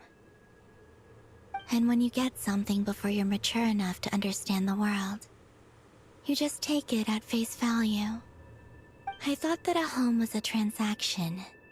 You give me what I want, and I'll do the same for you. But you and your friends taught me what a true home should look like. You never asked for anything, yet you gave so generously to me. That's because your friendship matters to us. It was worth it. In the past, I thought that my birth in Nodcry must have been a mistake. But after journeying to the distant past where the story began, I realized that it was I who chose Nodcry to be my future home. Now, I am glad that I made that choice. I'm sure your friends are just as glad. In fact, I intend to make the same choice today as I did back then. What do you mean? Well, I've given the Eternal Moon's Marrow to Lauma, and the Iridescent Moon's Marrow to Arlecchino. And now, I shall return my Kuvagi to Nodcry again, that it may continue to protect my chosen home. Wait, but what about your body? Hmm? Oh, are you worried that I'll disappear again? I won't. Not this time. The Frost Moon has now entered the false sky, and I am the Trilune Goddess. I am only returning to Nodcry the part of me that it needs. I am giving what I can, because my home is worth it. Oh, and I have something for you, too. For me? Yes. Come closer.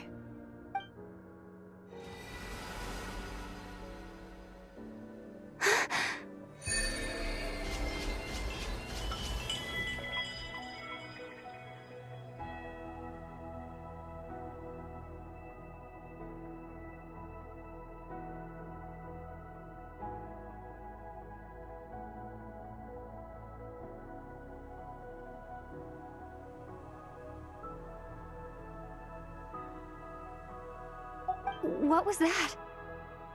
I lifted some of the restrictions this world placed on you. I trust this will help in your future adventures. My power. It feels like it's grown. I can use the elements more freely now. Thank you. This will be a great help. You're welcome. I see you as family, and after everything you've done for me, In fact, no. It's not because I owe you. It's because you're worth it. Here, this flower is for you.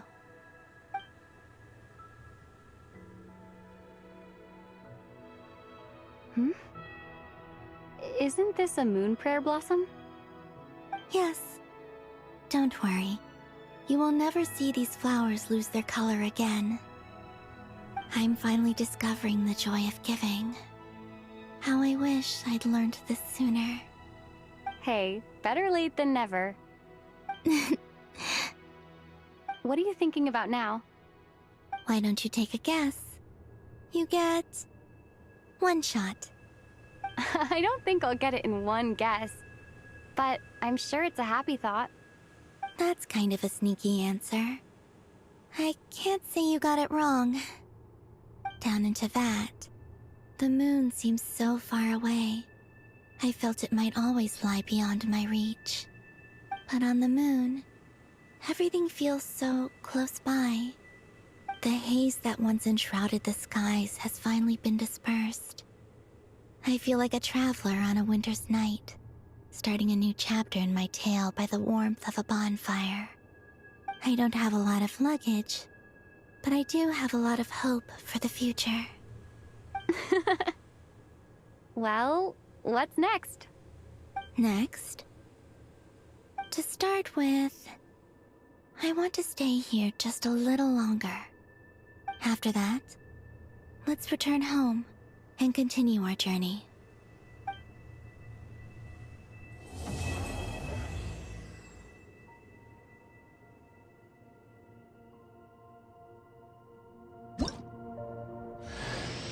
These clothes bring back so many memories.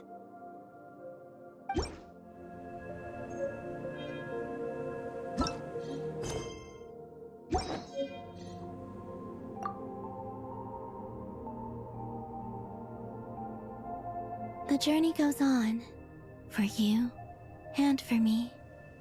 Like I said, this is not the end. I don't believe there has to be an ending.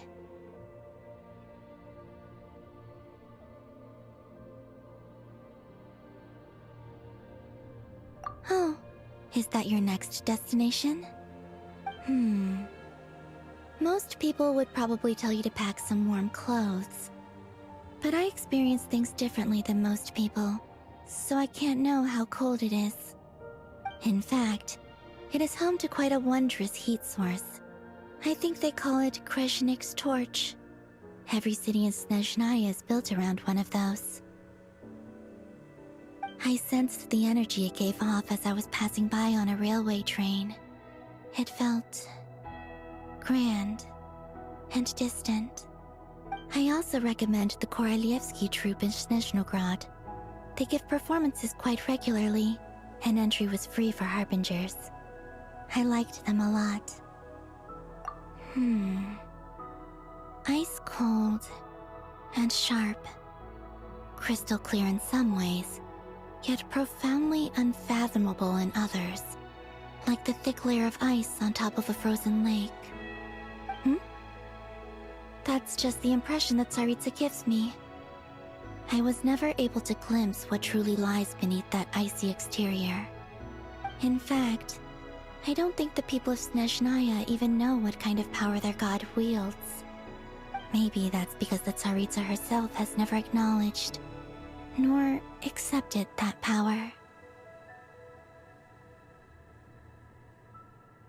There's Regrator, the Rooster, and the Jester. Between them, they control a lot of what happens in Snezhnaya, but I can never wrap my head around how exactly power is split between them. I just know they are each responsible for many specific domains. I noticed that the Rooster and Regrator often appear to get along on the surface, while working against each other in secret. And theirs is not a friendly rivalry. But I wasn't particularly interested, so I tended to keep my distance. Now that I think about it, the term Mistelton often seemed to come up in connection with Project Stuja. Once things settle down in Notcry, I'd like to explore the world beyond Snezhnaya. You've told me so many stories about the other places you've been to, and all the friends you've made there. I'm curious to visit those nations and see them for myself. It would also help me learn more about the journey that has made you into the person you are today.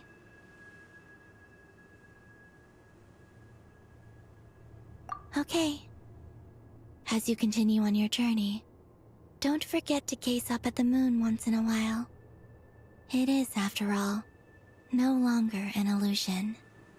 It shall cast down its true moonlight, connecting us in truth.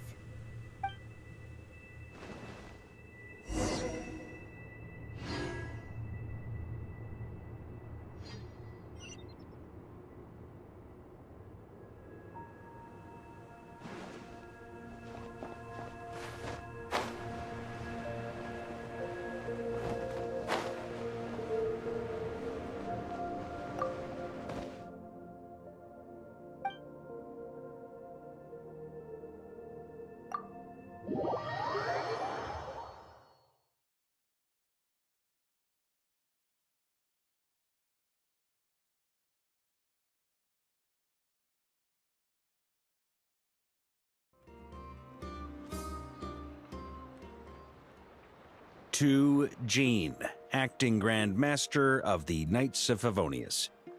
Ugh, this preamble is such a pain to write. It's probably high time we got rid of this acting business. I trust that Dern has updated you all on recent events. Hope we didn't worry you too much. The good news is, we managed to come together and put a stop to the Doctor's evil schemes. With that, I think it's safe to say that Notcry is finally out of the woods. As for the Fatui, not counting the Damselette, aka the Moon Goddess, who has left their organization, we found ourselves allied in this instance with both the Knave and Marionette. May she rest in peace. As ever, we find ourselves better off for making friends rather than enemies. But until we can ascertain the Tsaritsa's true intentions, the future remains uncertain. In a short while... Wait... How am I meant to surprise everyone if I tell them in a letter that I'm heading home? Well, that would be a huge waste. Okay, got it. I will begin sending the expeditionary team back home in waves. I'm sure they'll be able to answer any questions you still have. I hope they won't gloss over the details of my many heroic deeds. But if they do, I'm sure it'll be because they're just too exhausted from the long journey. I think of Mondstadt daily. Please give everyone my best regards. P.S. The honorary knight went above and beyond this time.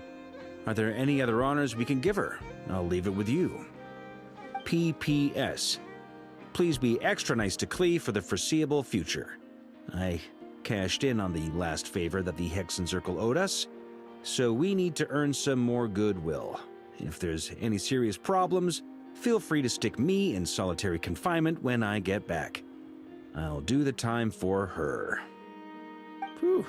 And that, as they say, is all she wrote. End of an era. And with the moon shining down brighter than ever, I think everyone is going to sleep well tonight.